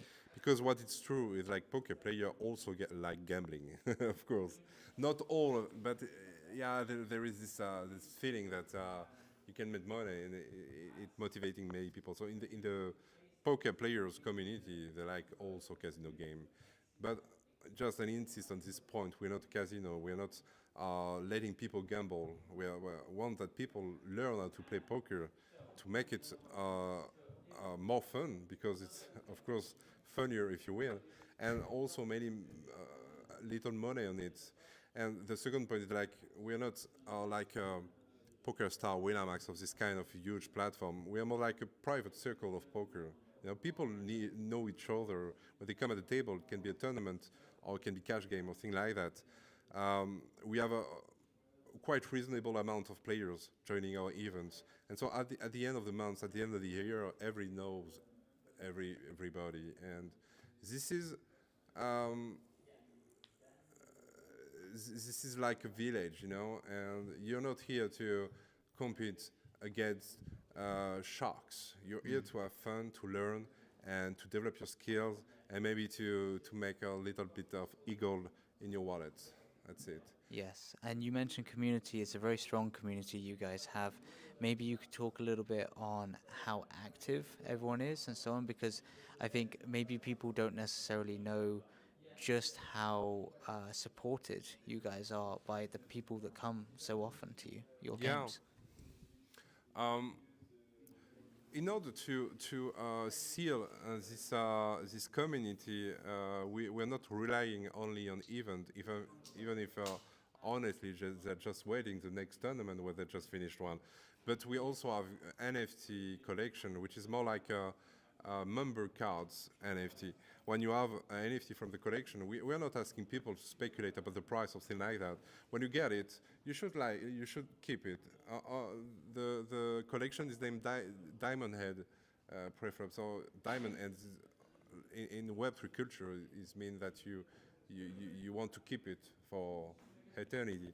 So it's like member cards where it will give you some advantage compared to people that aren't member. So when you play free poker tournament, you will have free rebuy, for example. It gave you also like loyalty points when you're engaging some money into tournament or cash game or thing like that. And I think this We can get nudes also. you can get news. Yeah, you launched a token nude. I didn't. No. Sevi did. Oh, okay. Sorry. So sometimes I'm mistaking. Yeah. So that's the way we're building this community, and also I've told you with a lot of collaboration. We also have another collection which is named the Poker Leaders, and it's more like a very private collection with only 52 NFTs representing every 52 cards of a game. And it's meant to be like a private club, you know, where things will go crazy, because I hope it will. When new community member will come every day, when MultiversX will go higher and things like that. I hope that we won't have any time to spend with everybody of the community. Today we're here. If someone want to talk with us, we will be there, and quite every day we answer the DM and people and things like that. But I hope that in the future we won't have this time, because we will be Are you huge. ready to welcome this massive number of users on MultiversX for the next month? We can hopefully we can we are. expect them to arrive. All what we've done has been made to be scalable, honestly, because sometimes we have huge afflux of people. We did the event with 300 people and maybe more. So we used to deal with a good amount of players. If tomorrow you told me that I will need to welcome 1,000 people events, I will do it, no problem. 1 million. 1 million is not a problem. Give Amazing. me 10 minutes. Okay. You have it. Thank you. You turn from xCard CEO to a great meme maker, and no, it's very interesting because you decided to join and to accompany the meme coin movement on MultiversX. Not just by doing like tweets, but also by creating content, very fun, very artistic, very well thought content. We remember that you won some awards with xCities with a video, for example. Everybody remember this. Why did you decide to join this movement, and where do you find your inspiration? Yeah, that's easy to answer, honestly. I do it for one reason. It's like it's fun. I like it to do that. You know, when sometimes ask me for meme or for something, when you tell me, Ionesco, can you do something about this or about that? It's boring. When it doesn't come from me, it's boring, and I'm not good at it. I have fun with that. I like the idea, I like the community, and also there is something like about your self-esteem. I mean, I don't know how to tell it in English. It's more orgueil. You see what I mean? Ego, yeah. Good ego. It's very good. There is a good sensation when you post something on Twitter and you see you have a lot of reaction, a lot of people telling you, "Oh, this is fun." I know what it is. You know what is it because you're an attention war. Definitely. Like Benny told about Vampire. Vampire too, and I'm a poison, so yeah. Of course, it's like a drug. Honestly, you post something, and if it works, you check You your want to do better, you notification want to, and yeah. you like it, and that's it. It's just for the fun. Honestly, I like the meme culture more and more. I would say like 1 year You and a half used ago. you it was used to pretty like strange for me. the pop culture a bit. Mortimer, je sais pas quoi là. Comment ça s'appelle? T'aimes bien Black non. Morty là, c'est pop culture ça un peu. Oui, oui. So Rick and Morty, okay. No? Yeah, Not I that don't know much? what you call No? pop culture. I'm not sure I to don't see the link, but I don't know. I think No, I think you like absurd humor sometimes. Yes, I do. You like dark humor also Yes, I do sometimes. too, yeah. So the link is there. yeah, maybe. Yeah, I can find something there. I like the humor. I, Wow, l'interview I like to laugh, don't you? I love to laugh. I love to laugh. That's Okay, it. next That's and last question. Yeah, tell me. Since you've been there now, why haven't you launched your own meme coin on MultiversX? For the same reason I just talked about. I have been proposed many things, honestly, and I have helped some projects because I like it and told you I like the community, I like people, things like that. But it has to come, you know. It just has to birth from. It has to pop. It has to spawn in my head, spawn in a group, spawn in during an event, during a situation. And when it will, if it will a day, it will be very nice. I'm sure it will. But Thank you very you don't have to force. I see people forcing, seeing an occasion, saying, "Oh, To surf on look, narrative. Yeah, look Oh. at. You're speaking about. Huh? Surfing. I love. Okay. Yeah, you look at the market. We need to do something now. What is trending? Okay, let's see. We're gonna put a frog on. Let's on the let's go giraffe to on the- RWA. Let's go to. Yeah, you do it, and you don't do it with your heart. You do it with your wallet. And when it's done with the wallet, at a certain moment, it can be seen easily. Oh, And to for me, surf on anything, you lose Yeah. yourself. I think meme coin has something very honest in the intention. Sometimes, some are rugging. Let's pick this sentence for the resume, so summary of the space. Which one? With your heart or something like. honest. Yeah, honest. Yeah. Blockchain is honest. No, it's true. I'm kidding you. No, yeah, you get my points, and that's why it's refreshing. It's refreshing in meme coin. Sometimes just watch it, and you don't think about consequences. You don't think about what is behind, is there a roadmap, is there something. You're just like, it's fun. You spend time with people of your ecosystem, or even with people from other ecosystem, and you have fun at that seat. And after 3 years of bear markets, I think we have the right to have fun and to entertain a little. It's maybe just a break before things are getting serious. I hope, because I won't do all my life with memes. I like altcoins, I like Eagle, I like many things and serious project, but this is a recreation. Sounds good. Thank you very much, Ionesco. Thank you for inviting me. Oh no, I invited you. No, nobody. I invite myself. Thank you, guys. Thank you, Ionesco. Bye-bye. Thank you very much. What's the next topic? I think Let me check. we are interviewing Hakim from Globies. Yeah, let's go. Hakim, come Hakim, on. welcome up. Hey. Join in. There you go. Very good. Thank you. How are you finding the event? It was awesome. Really. Nice. We had a great time. 2 great days. First event for xCities. I hope we will get much more. And yeah. We can't wait to see who takes up that mantle. And maybe real quick, since we were just talking to xCards, what hand took you out the tournament last night? There is a guy named Paul who, yeah, he hit all of us. He won the tournament at the end, and he got so lucky.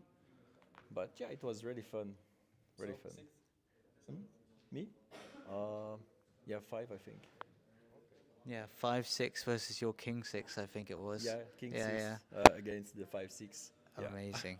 Well, I know Globies is huge on the chain already, and you've presented in multiple X days. But maybe you could give like a brief summary on you guys, background, maybe even the status that you guys are in at the moment too. Of course. So for the people who doesn't know me, I'm Hakim, the founder of Globies. Globies, in 3 words, is decentralized and eco-friendly Airbnb. So you can rent an apartment, a villa. You can rent, as a property owner and rent it, and you can be a guest and just book a spot for your next holiday. And the platform is live since 1 month and a half. We are bringing the last very, very important feature to start scaling the solution. So Displaying pictures. displaying pictures. No, the feature. Oh, which is like the calendar, but the ability to anyone to select the availability of the date or the non-availability, the price, depending of the date, the day, and everything. And it's something that much of our customer, personal people, but also like hotel or this kind of thing, ask to add before they can list. So yeah, this is the Yeah, because it's not the same price per night, for example, in August than in January in certain place. So they need to regulate the price. That's exactly the problem we have. Like you have a villa that is at 200 euro a night. This is the price for the summer, but as the owner of the property cannot right now manage the price depending on the date, it's the same price for the winter. And this is a big problem because we are always cheaper than any other platform as we don't have any fees. But without this feature, people don't see it. Okay. What's your strategy to convince people to list on Globies and to rent on Globies? What's maybe the two strategies, go to market for owners and for customers? First, there is, let's say, 2 kind of property owners. There is people like you like you, like me, that got retail exactly, that got only one property, and then you have funds or hotel brands that got a lot of room. So it is two different approach. But what I can say is we will focus on Web 2. We have a product. Now the Web 3 is not, I won't say it's over, but we are at a point where we need to scale first the Web 2 before connecting the two worlds. So the strategy is to focus on retail on one side and professional on the other, without speaking about Web 3. This is the main point. Right now you can, for example, select the price in eGold or in ETH or BTC, but we accept crypto, we accept people to pay or to be paid in crypto, but we won't just focus on that. First, we need to focus on Web 2 players, because it's the most important part of the user. I mean, Airbnb is 5 million user. This is our target. Yeah, that's amazing, and I think that's a very important point and almost a narrative that's becoming popular in the blockchain projects of today. I wanted to go a little bit into what makes you guys unique to all of these other players. And a lot of people, they call it the unique selling point, and why, for example, someone would use Globies rather than Airbnb for the listing and I think for the booking, because obviously there's those two sides. Yeah. There is one point, a very important point. Today, if you book on Booking, on Airbnb or any other platform, you have a lot of property, you have the choice that we don't have today, because every company started from scratch, and now we are on the ground right now. We are moving. But any platform take fees on both guests and hosts, from 14% to 20%, depending on the platform. And all the participants to our ecosystem. By this, I mean the people who own NFT will have 0% commission fees, never. If you're a host... Forever? Forever. Oh. During the time you own an NFT and you stake it, you will never have any commission fees. For traveling and for the property owners, you will have some limitation. We have 4 rank of NFT. And of course, like the smallest one won't give you the ability to rent so many property than the biggest rank. So there is a certain amount, depending on the rank of your NFT, that you will be able to rent property every year without any commission. And if someone doesn't have NFTs, can they list and they'll then get charged a commission? Is that how that's running? Yeah, exactly. It's also possible. In this case, if you don't own an NFT, you will have 5% commission, which is still 3 to 4 times lower than the concurrent. Amazing. And so do you think, obviously, if they don't have the NFTs, you still get that 5% commission. If they do have NFTs, is it the royalties from selling the NFTs, which is the main business revenue stream that you guys see? Are you speaking about the Globies revenue stream or? Yes. Globies? This is something that I learned in my experience. You have to master the supply chain. If you can master each step of the supply chain, you can win money you can lose money where people win, and win money in all other spots. I mean, Airbnb, Booking win money only on commission. We can lose money on commission, but we master all the other step of the supply chain, which are in the arbitration or in the royalties or in the token or in the NFT.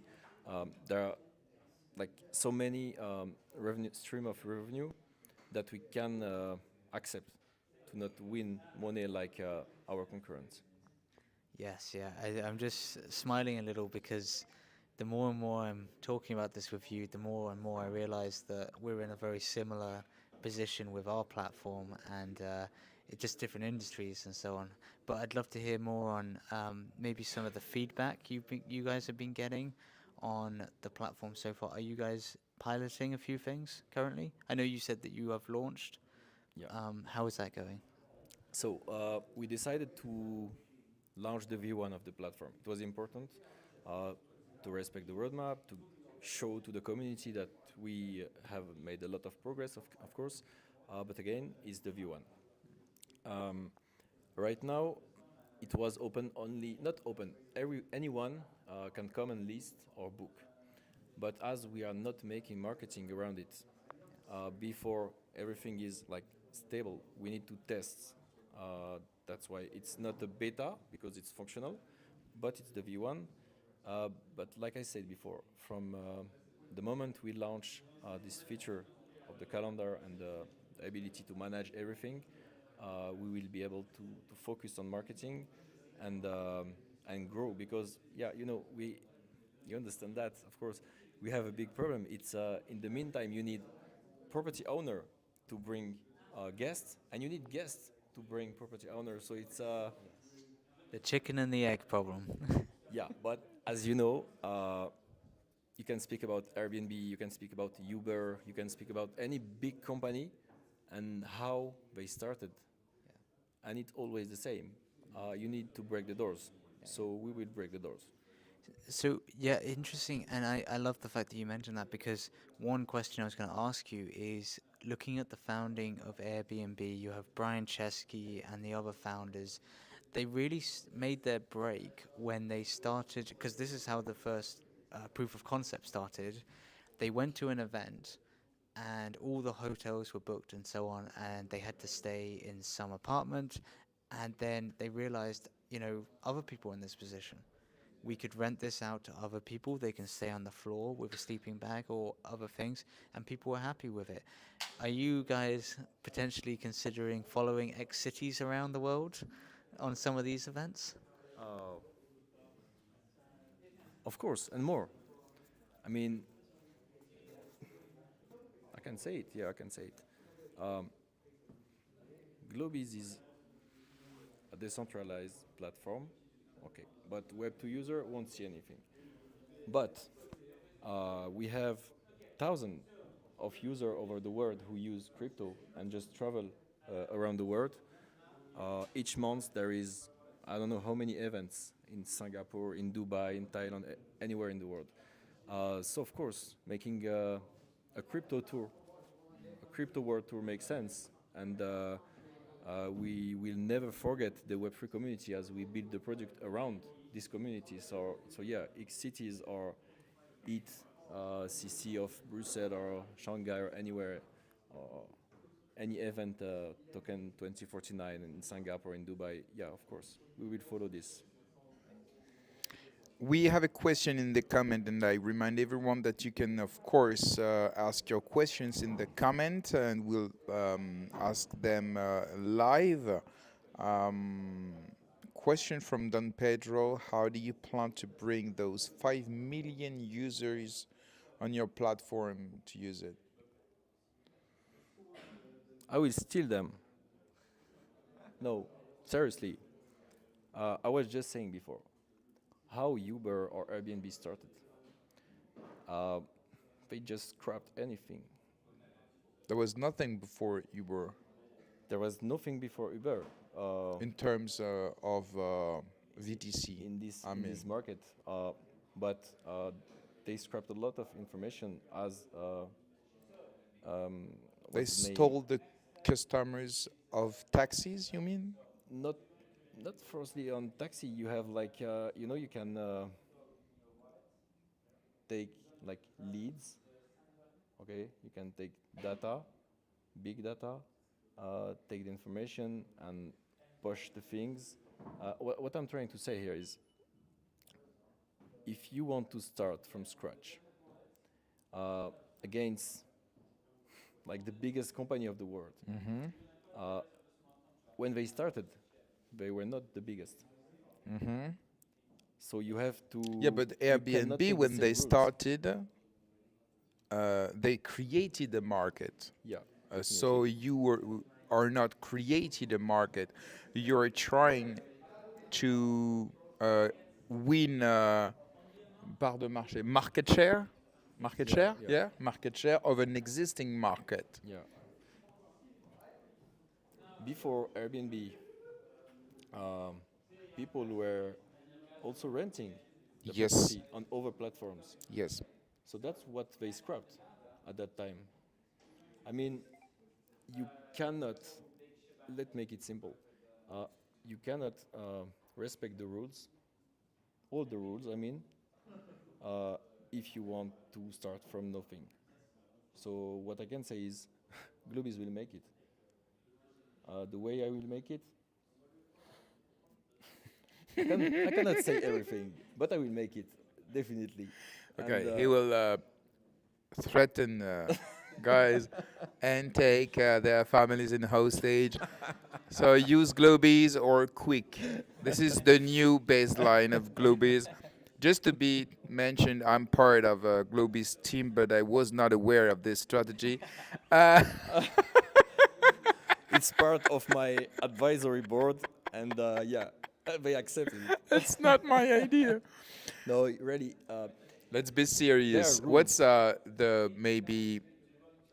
You answered this question before by with the go-to-market strategy, but maybe you spoke about marketing a few months ago. You spoke about trying to convince with a very, very impactful difference of pricing, for example. How will you communicate this to the customers of Booking and Airbnb so they know your platform and so they will just try it first? Because all starts by a try. Of course. No, yeah, you're right. Let's be serious a little bit. No hostage and so on. Yeah, exactly. So far. I think one of the most important thing is the pocket. You know, right now, people need to save money. So one of the main points to focus on is our price. Then also we have the quality of service. And this is a very important point. When Uber started, they were not at 25% commission. When Airbnb started, they were not at 14 to 20% commission. They have more and more fees, and of course they have to level up the fees. But what I'm trying to say is, if you kill your customer with too high fees, the services will be just bad, lower and lower. And if you are able to give a better services with a better price for the same place, people will come. So, of course, it will take time. Of course, we won't reach the question of done 5 million. 5 million in 1 week or in 1 year. Of course, that's not our target. If I can speak about target, it's to have 100,000 users by the end of 2025. This is a target. I mean, a fair target, not so high, not so bad. But will we reach 5 million? Will we get hundreds of property listed on the platform? It will take the time, but once people understand, without speaking about Web3 and blockchain, once people will understand that they can get a better services, paying less. Cheaper, greener, better. Thank you. This is your words and the baseline. Yeah. Okay. Thank you very much, Hakim. Thank you very you, much. Jerome. And yeah, we wish you all the best for the next steps of Globies. Thank you, guys. Thank you for coming in London. Yeah, and Let's maybe mention that you forgot your passport, and so you had to go back home and to to come back. Yeah, I made Paris-Marseille like 800 kilometers. He really wanted to come. Coming here. I had my ID, but I didn't knew that. Yeah. Thank you, Brexit. He didn't tell me. He knew. He didn't say. It's always my fault. Thank you, guys. Well, you are the advisor. Bad advisor. Exactly. Never here. But thank you Cannot very die. much, and enjoy the rest. We'll see you soon. Thank you. See you soon. We want. Okay. We'll see. Joaquim is currently busy with the hackathon side of things, so I think it's Okay, cool. So you know. So you know? So you know. Oh, okay. So I guess. So maybe you want to start with me? Yeah, I think so. or Joaquim is coming. Yeah, sorry for anyone listening in. We're just deciding whether Joaquim is busy or not. He's doing his hackathon, but here he is coming. A lot of people over there, actually. It's really great to see all the computers and laptops. If we had a bigger setup and everything like that, then we could show more interactive videos, but it's actually really encouraging seeing all Yeah, of we them. have 10, 11 people working on this hackathon. Joaquim will tell us what is it about. Joaquim, you come? And at least People are screaming. They're waiting for you. at least two of them Joaquim, are new. Joaquim. So that's pretty amazing. Yes, Welcome I'm back. being called, invoked. You are everywhere, sir. Yes, bit too many places today. What are we talking about today? Gaupa, hackathon. So many uh, stuff. So I can everything. give a quick overview of where we are on the hackathon. So what we've been doing is, again, I love hackathons. We won one during the X Days Bucharest, so I'm very fond of them. But they do ask for quite a lot of technical knowledge. And for example, the one we did during X Days lasted for a whole month. And what we've come to realize is that a lot of people don't have, as Harry said, people have 9 to 5 jobs, etc. So it creates this like unfair playing ground, in my very humble opinion, in the fact that someone like me who works full time in Web3 obviously has so much more time to spend on the hackathon than someone who already has a job. So my focus has always been for hackathons to try to make them shorter, funner, and more accessible to people. So what we've decided to create with Kevin Lallemand and some members of the MultiversX team and some students working with the foundation, shout out to them, by the way, thank you very much for all your help. We wanted to allow regular people to be able to interact and understand how MultiversX works. We've even gone a bit further, but like we're doing a hackathon right now where there is a participant who sadly didn't have a laptop and is still able to do it from his smartphone. That's how simple we wanted, how accessible we wanted to make it, because we wanted people to understand that it's very easy in reality to interact with the blockchain. So we've created a boba race. So each participant has been able to create their own little boba on DevNet. Do not worry, Pepe, I mean, all those guys behind the boba, promise they're not minted on mainnet. We're just playing on DevNet, and they have used those to register them to a boba race. And basically, they've started from no knowledge, some of them in blockchain in general, to create their first NFT collection, mint their first NFT. That was the first part, and then interacting with a smart contract, and then sending several informations to a smart contract through small challenges, which is what they're about to start now, to get ahead of the race. Because that is how they're going to compete with each other, because we wanted a clear and fun winner, and we wanted it in a challenging yet rewarding way. So there you go. That is my recap about That's the amazing. hackathon. So you're taking them from the very stance of like nothing, essentially. But obviously, you guys have built the framework and structure around it, but you've taken them from nothing to creating almost this digital character, as if like in a video game on the blockchain, and then starting to put it into a race. And is all of that just smart contract calls that they're pushing towards the DevNet, or is that they're creating their own smart contracts as well? So we've decided for this step that creating our own smart contract would require too much time, because as we've shown on Twitter a few days ago, we got supported by Pinata Cloud for this hackathon, which again, very thankful for. Because again, understanding IPFS, which is how we host files, use them in NFTs, etc., I believe is also a very strong backbone of decentralization, because it's a different type of decentralization, but vital too.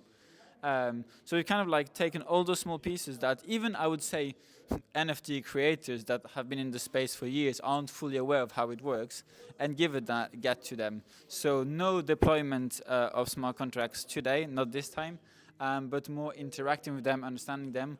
We sent them the different functions so they understood what they were interacting and how they were interacting with it, and we think that is a great way, because it's already honestly overloaded with information. I've been talking non-stop to them, like I am right now. Yeah, I think it's been a blast.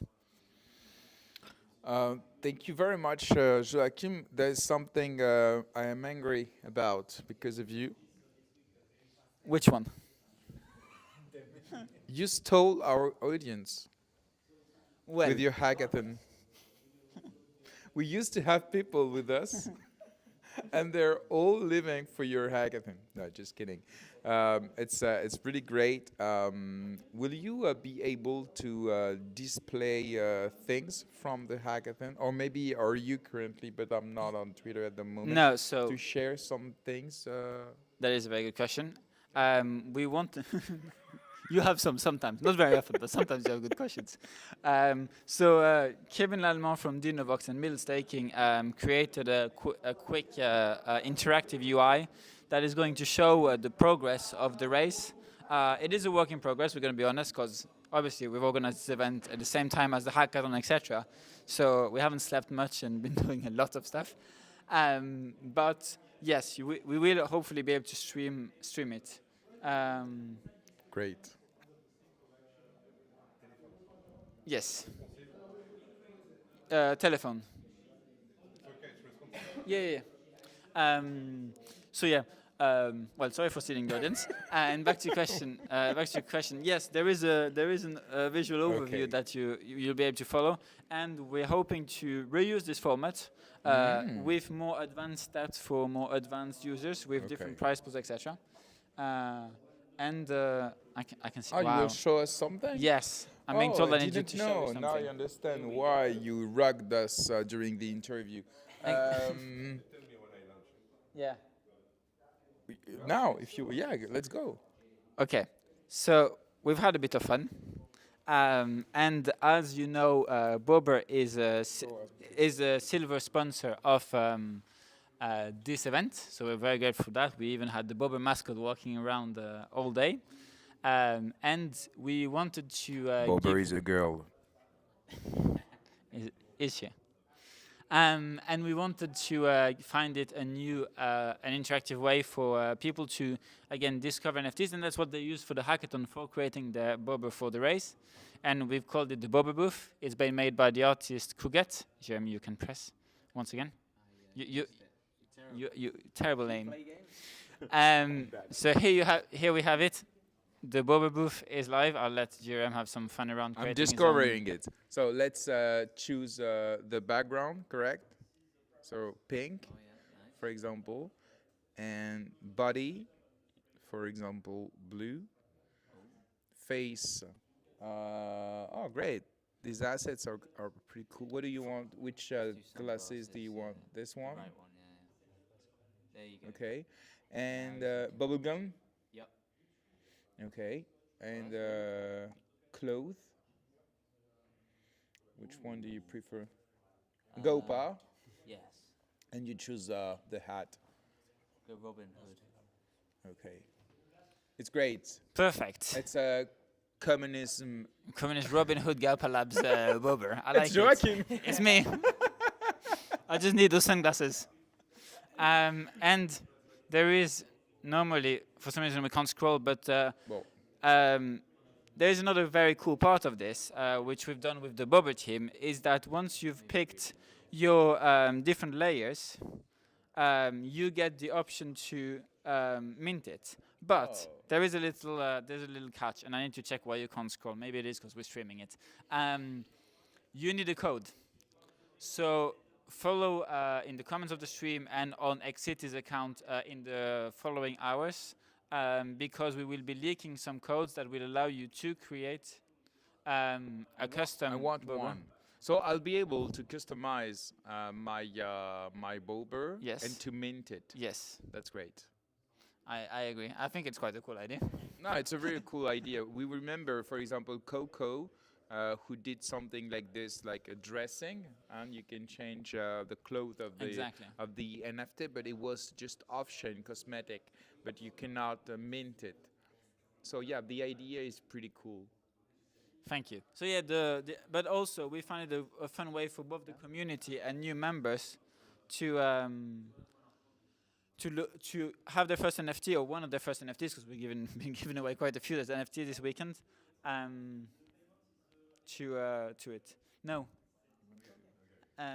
One question I just had with that, you said that they're going on the DevNet and so on. Is a wallet creation going on in the background, or are they doing their own wallets there? So they created their own wallet because, again, like we talked a lot about wallet abstraction earlier today, not during the stream, but yeah. But for obviously interacting this close to the blockchain and directly with the blockchain, you need to have a wallet. You need to actually be able, because you send raw transactions. We're learning them to encode transactions, etc. And I think I'll have to leave you shortly because I think the race is about to start. Well, maybe one real quick thing. What exciting things are happening with Gaupa recently? If we can jump into that. How is that a quick thing? That is like a 2 hours discussion. Okay, let's start the podcast now. Episode 1, Joaquim, go. When Gaupa? When? So we've been working on quite a lot of things. We also were waiting for the protocol update for dynamic NFTs. We also work with and for the projects on different aspects, including dynamic NFTs. So one of the first, if not actually, I think the first collection on MultiversX to use dynamic NFTs, we worked with them to get that going.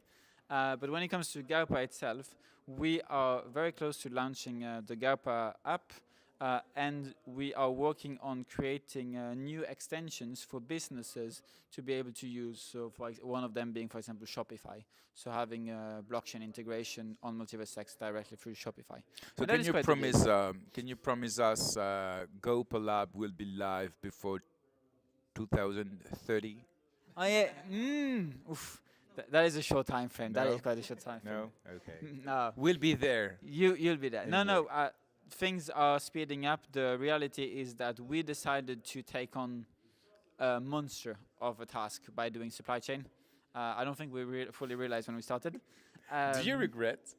No. If you go back 3 years when you started a bit over 2 years. Okay, 2 years ago. If you can choose a project to launch, would you launch a project in such narrative? In such industry, maybe it's a more appropriate word, or maybe you would have done something different. Yes, I would. Okay, but I think things would have it's taken. honest. I think I would do the same. No, I'm saying. you Yeah, said no. I would do the same. But basically, with all the learnings, I think we wouldn't have done the same mistakes. Things would have taken shorter on certain things. But I also think that it's it's a net positive. If we do it right, I think it's a net positive. And one thing I'll say, and that's something that allows me to sleep at night, is that we didn't raise a token 2 years ago. We didn't sell NFTs. That's 2 why years ago, I'm kidding with you. Yeah, of course. And if you had minted an NFT and I had bought it like I bought 1,400 before, of course. But you would exactly. Yeah. We knew it was a monster, and we wanted to make sure we had the right cards to play before raising funds. So we've been bootstrapped for all this time. So now you will rise? Yes, the token launch is actually coming very soon because we have... Launchpad? Maybe. Really? Maybe? No, I'm not... Well, maybe it doesn't mean anything, no, actually. it's most likely not X Launchpad. But we're going to, anyway, to start with a seed sale. But we're feeling comfortable. I put one in GLD. One in GLD. I'm not even thinking about it. I hope GLD pumps a little bit before that. Thank you.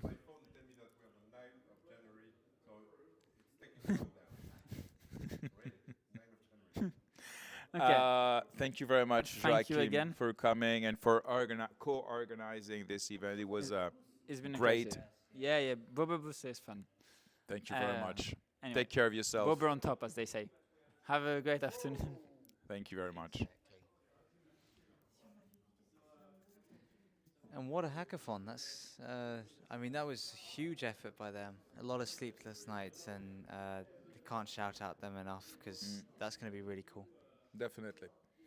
And the thing is very cool, and I think this is something that many NFT projects can use actually, and maybe it could relaunch some NFT collections. I remember a penguin thing. Do you remember? It was an I don't NFT think so. collection with 3D penguins, and the goal was to create a dressing on chain.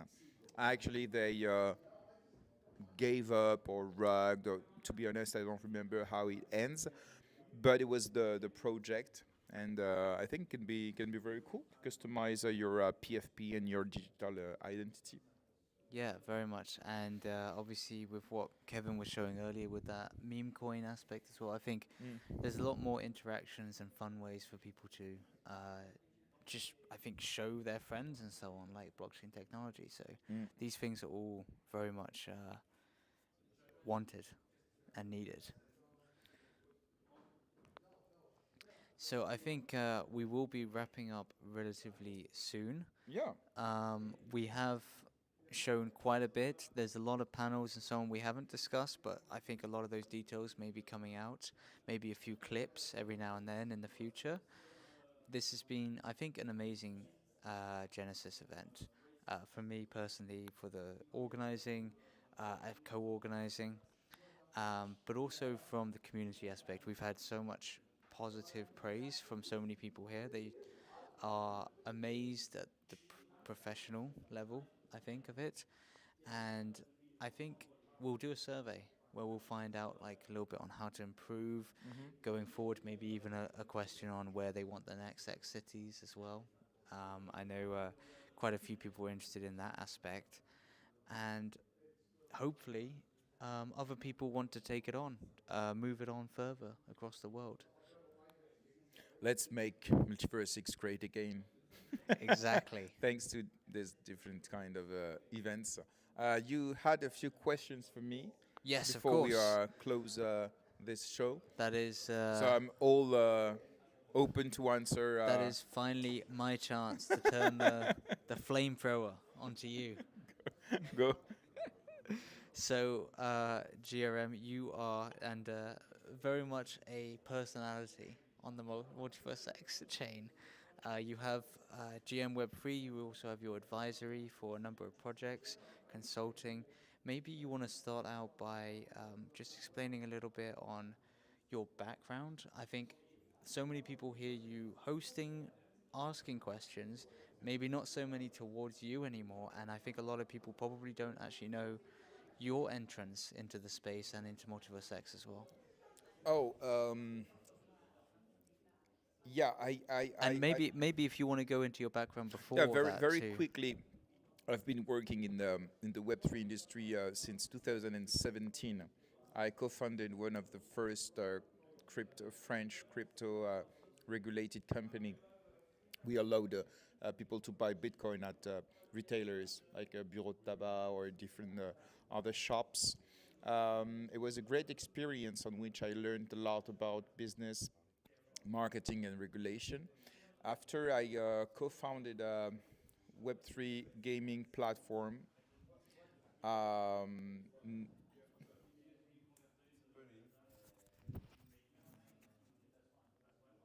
Is there technical difficulties? They destroyed your flow. I was in the story there, and then, you know.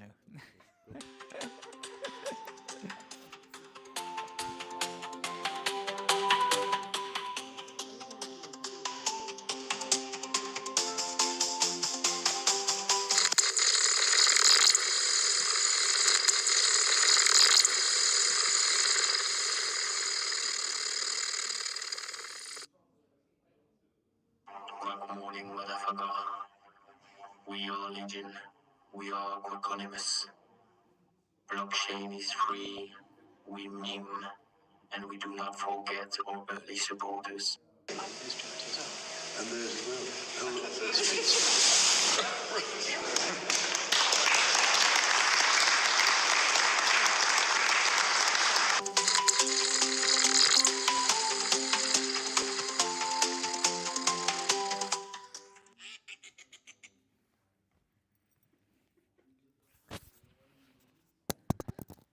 Okay.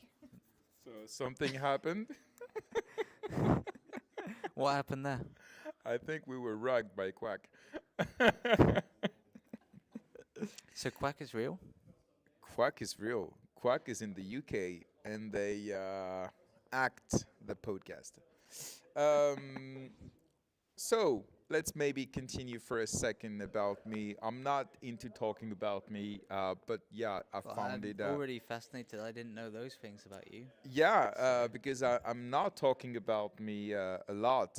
I say what I think, and but yeah. So just to continue, I founded a Web3 gaming platform, multi-chain. It was a Solana, BNB, Ethereum, and Polygon. It was before interoperability. We built our own layer to do this. It was great. We had a great community playing every day, small games, open world, contest, and so on. But we failed to raise funds. At this time, it was bear market in 2021. And so, unfortunately, we had to give up this project. And after I decided to stop having employees and associates, and I wanted to work by myself, so I launched my consulting company. And I arrived on Twitter. Before I was working with Twitter, of course, but I didn't have my personal account. And I bought Elrond ETLD in 2020. It was $12. And I decided to explore this ecosystem. It was not just a coin; it was also builders, NFT collection at that time, EABs, drifters, and many more. And I met the builders there. They thought I could maybe bring them some skills with my experience, and I became kind of advisors for some of them. And we launched XNFT Space, the first regular AMA on MultiversX, which leads to GM MVX, which I co-founded with my friend Ionesco 1.5 years ago. And now it's GM Web3. It's not just about MultiversX, but I am still very involved in this ecosystem as an advisor, as a community member, as someone who tries to think about what's happening and to tell what he thinks is good, and sometimes what is not. So, yeah, that's very interesting. I actually didn't realize the full background there. Given that you co-founded that project on multiple other cross chains, what made you feel MultiversX was, I don't know, somewhere to settle a little bit more, or maybe spend a bit more time than you have on the other ones? To be completely honest, the first company was not on-chain. It was more like a broker, and we allowed people to buy Bitcoin at retailers. So you can enter a shop, you pay with cash, and you receive Bitcoin on your wallet. So it was not like on-chain project. About the second project, it was multi-chain, indeed. But I was not in the tech part. I was in the marketing, I was in the business, I was in the finance, I was the regulation and so on. So I was not really interested in this. We just noticed that there were gamers on Solana, on BNB, on Ethereum, on Polygon, and we wanted to gather them all in one place. But I was not, exploring really this ecosystem. It was not my role at this moment. So after when I explored MultiversX, of course, I wanted to dig other ecosystem to know our strength and our weakness, and to try to enlight our strength and maybe to improve our weakness.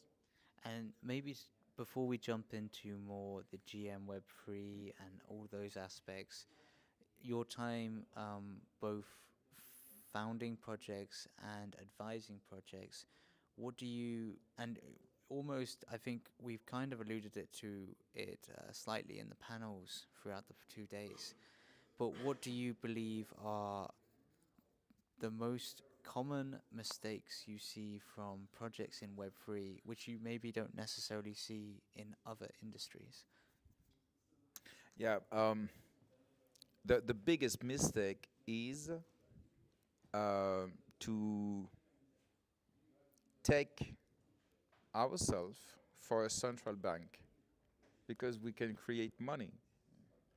And we don't necessarily think our business model correlated to this asset that we create from nothing, from a roadmap, from a promise, from marketing. This is what are most of token right now. They don't have real intrinsic utilities.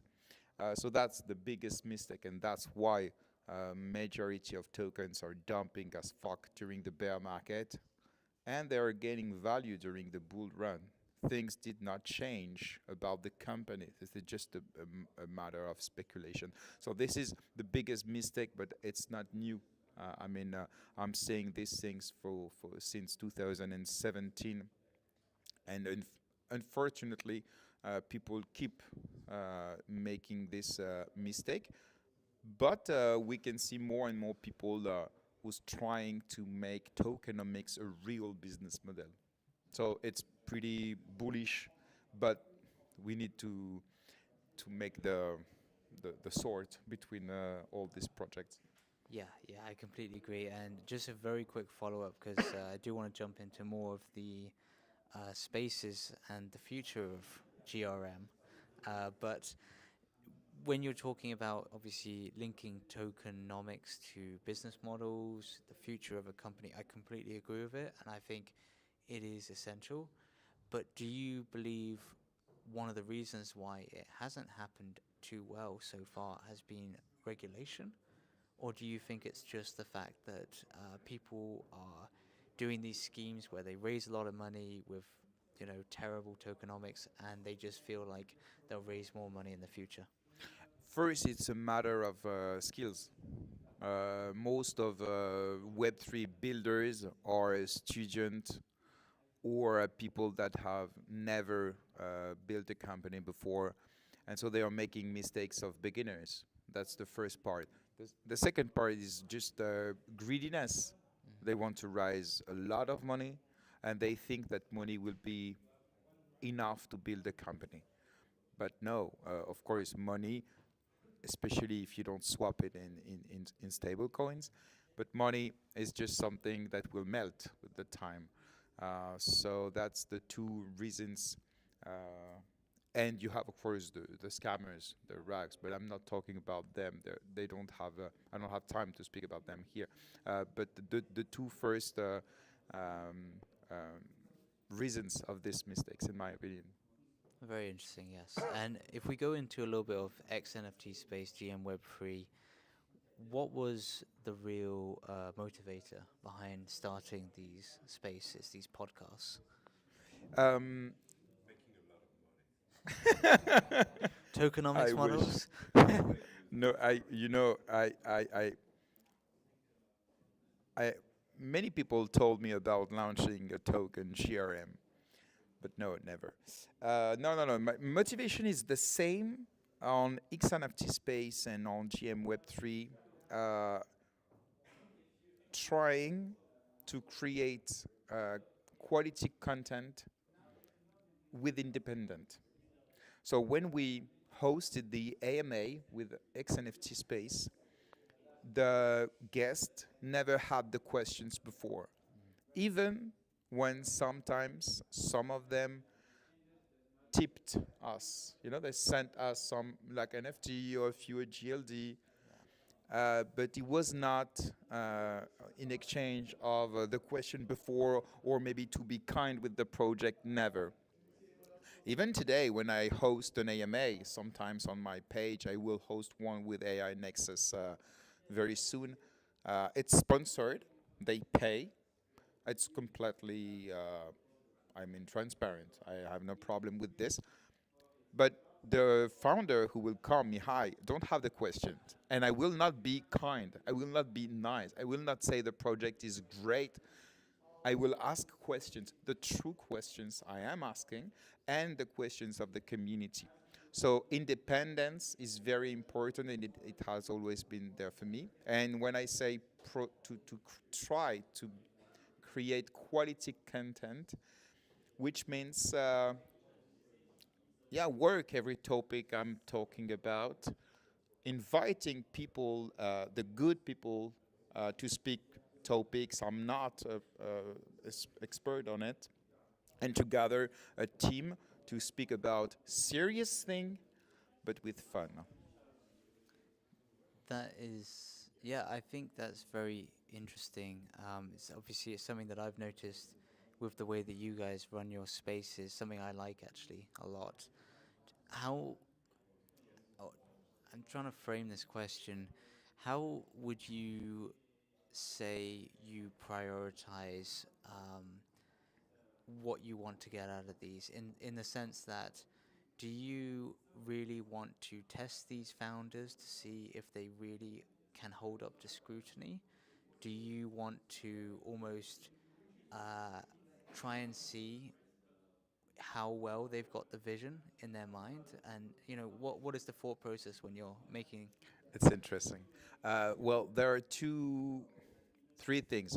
First of all, I really want to understand the project. So the motivation, the strategy, go to market, the roadmap, the token. I want to understand, and I consider that if I understand, because I'm not smarter than anyone, So if I understand, it will help the community to understand and to decide whether it's a good opportunity to involve financially or not. Or not. That's the first thing. The second thing, of course, it's to create a show on which you don't get bored. So of course, I will try to push a little bit the CEO, but it's also an exercise for him because it's just an AMA. But tomorrow he will have to pitch in front of investors, VCs, launchpads, a member of community. So it's an exercise for him to be challenged. And if he succeeds, it will be great for him, personal branding, the project itself, and so on. If he fails, well, it's too bad. He will be better next time. So it's always it's also an entertaining and a show. I will not hide it. Of course, we are all here to create content and to make it entertaining. Yeah, I think it is a great thing to do. I also think, obviously, when you're talking to people raising money, tokens, NFTs, whatever, you are also giving them that platform where they're speaking to their potential investors. They're speaking to retail investors who might be putting their money in, and you need to, I guess, put those questions in so that they feel like that person actually, they've got a great vision, they can think on their feet, they might actually, pull this off, because a lot of these things are startups, and there's a long shot in that. So I really like that aspect. And maybe speaking a little bit more on the vision around GM Web3 going forwards and so on, I would say, well, maybe I shouldn't categorize it. Maybe you want to categorize where it is now, and then maybe also where you'd like to see it going. Well, we started with Ionesco with one Twitter space every week, 1 hour. The first ones, yes, 1 hour, 1 hour and a half. I decided to launch another one on on Tuesday, so a second one, because I told myself it will make them lighter. Actually, not. And I launched another one, and I recently launched another one on Thursday evening. So this is the rhythm, and the more I do, the more I want to. About the criteria for me to host a good GM Web3, diversity of topics. So crypto press review, it's important to speak about that things that happening and to analyze with different people, different point of view, and we disagree sometimes, often, and this is what is interesting. An interview from someone that is interesting, not someone who wants to sell its product, but who wants to speak about its background, what he learned, what he faced, the challenges, and so on, his vision of the ecosystem and so on. And after, there's always one debate, one column about something. Can be regulation, can be art, can be tech, can be anything. And I'm lucky that I have people around me that wants to make a 15, 20, 30 minutes column and to speak about one topic. And we challenge, we analyze, we discuss, we debate, we create a discussion. And yet that's what I want. Diversity of topic and diversity of point of view. Yeah, and that is great. And you also see that obviously because you guys pack them full. You have, if not 3 interviews, maybe 4 interviews in one episode, which is impressive. I don't know, is it like 3 or 4 hours every session these days? No. The show is average 2 hours and a half, but we regularly go above 3 hours, and you can maybe consider per show 2 hours of work to prepare everything, to display on all the socials, to make the marketing, to book the... And do you post them on Spotify, on all of these other platforms? Because I think most people don't know that. Or maybe not most people, but some people. Actually, I think they do. So yes, they are on podcast audio. You can find by just writing GM Web3. It's also available on YouTube, on Twitch, and on Twitter. My challenge for next year is to make the audience on the other socials bigger, because on Twitter I'm pretty satisfied about the audience. I have a loyal community and I love them. But I think we deserve more audience on YouTube, podcast, Twitch. So I'll work on it in 2025. That's my challenge. That's a good challenge.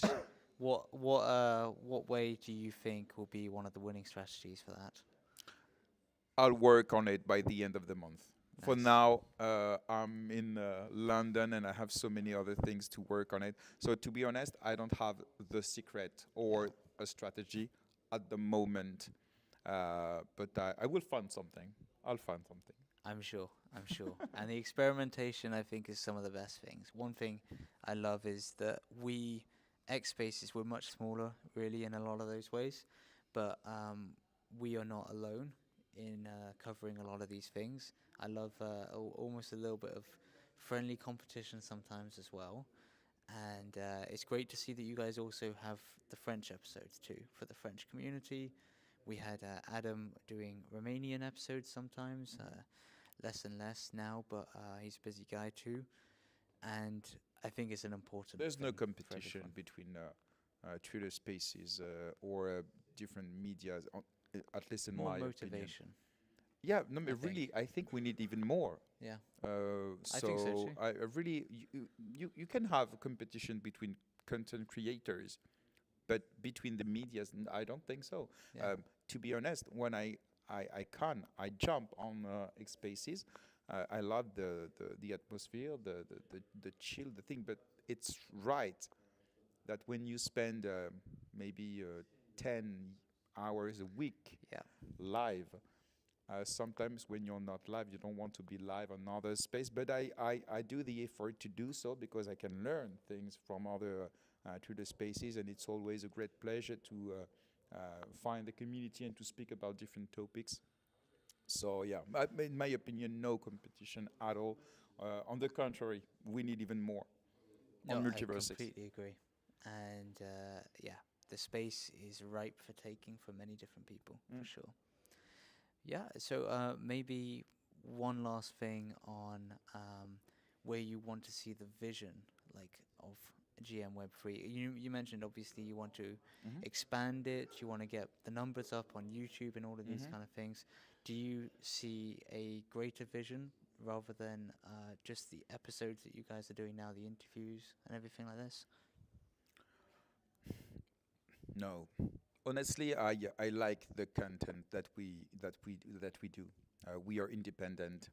We bring diversity of topics and point of view. So the vision will not change. Maybe we will add more kind of column. Maybe I will add more columnists. Maybe I will invite different kind of people. But the vision will remain the same for the moment because I love what I do and the way we do it with all my team of speakers, columnists, and the community. The GM Web3 community is really great. Which is one of the best parts of it. Yeah. Having a great team to do it with, Yes. yes, for sure. Yeah.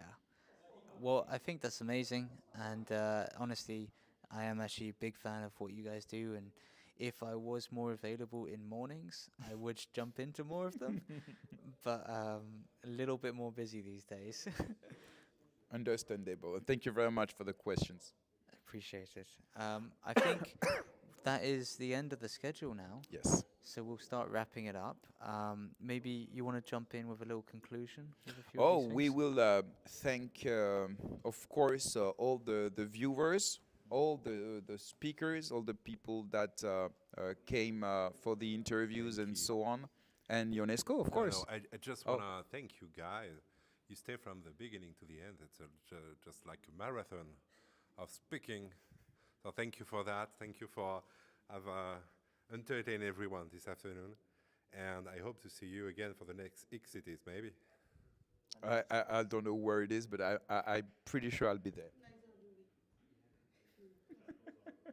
No, we don't know yet. It will depend on MultiversX, maybe. If she can help. If they can help, maybe it will be in Dubai. Thank you very much, Ionesco, and it was great to co-host this show with you, Tomos. Really, really appreciate it. It's not easy to co-host. I often say that I'm not good in co-hosting, but I think we did a great job. So, congratulations. It was very cool.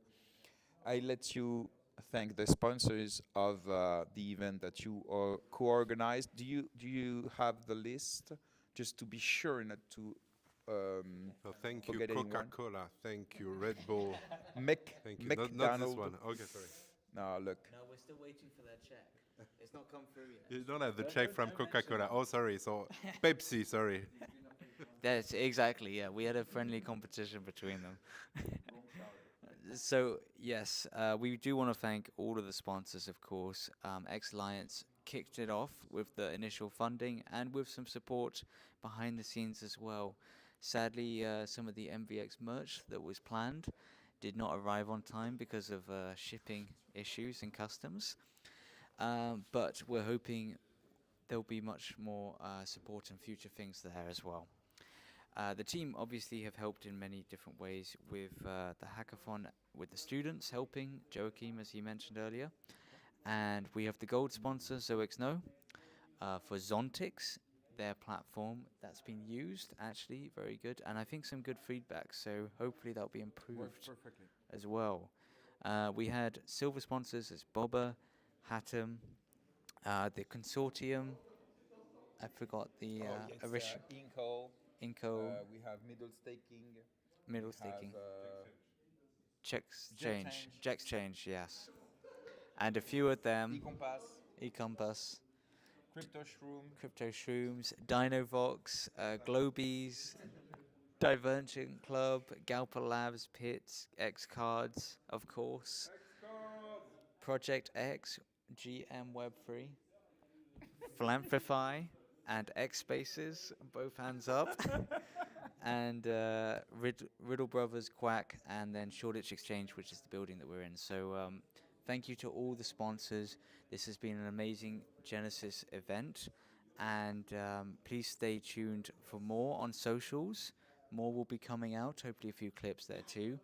And get ready to see more on the hackathon as well.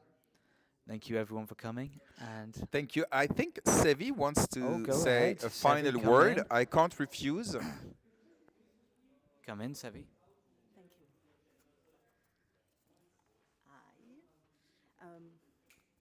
I bet on the fact that in the end of the live stream, and there is less people. But it's a difficult task for me, to speak in English for two reasons. The first is because I am a little shy, And the second one is because I'm French, as you can listen, and you know the English level of French people. But it was important for me to say few words about this event because the community and the project who were here have spent 2 days with us.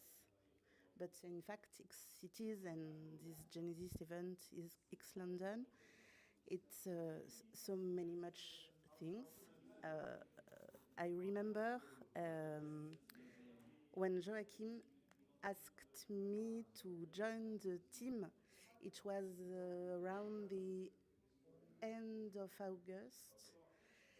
It took me around 10 seconds to answer. A new event? Yes, let's go. And 3 months later, we are here. So it was difficult. It was a very challenge. It's not English, a very challenge. Yeah. And sometimes there are some doubts. It's quite normal. But I can say the days was very long, never enough, but long, and the nights were very short. But we did it 2 days, 2 days of an amazing event. And you know, when I was working on the organization, I asked to one of my best friends, ChatGPT, what he was thinking about X London and if it will be a success. And you know, when you ask a request, under there is a little sentence which says ChatGPT may commit mistake, so always verify. Okay, I have verified, and I can tell you it was a success, like ChatGPT did say. But we are a little team, but we were with a very stronger, invisible team. I, of course, want to thank our sponsor and partner. The list has already been, but their support, it's really important. It's not only a matter of money, but it's a matter of confidence, trust. And that's priceless, because without them, this event, this amazing event, wouldn't have been possible. So thank again, and the team. It was very, very hard, but we did it, and this first event was very amazing.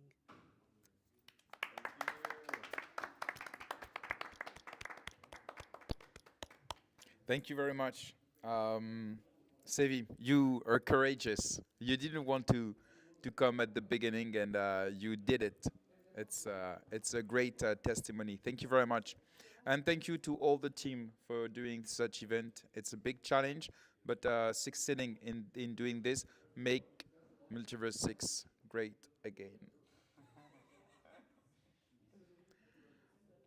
Thank you very much. And yeah, have a, what day is it? Sunday? Sunday. Okay, have a very good Sunday night, and see you next week for new GM Web3, and of course new xSpaces with DB Crypto. Yes. And thank you for also hosting GRM and for being on all the panels as well. Thank you. Speak to you all soon. See you.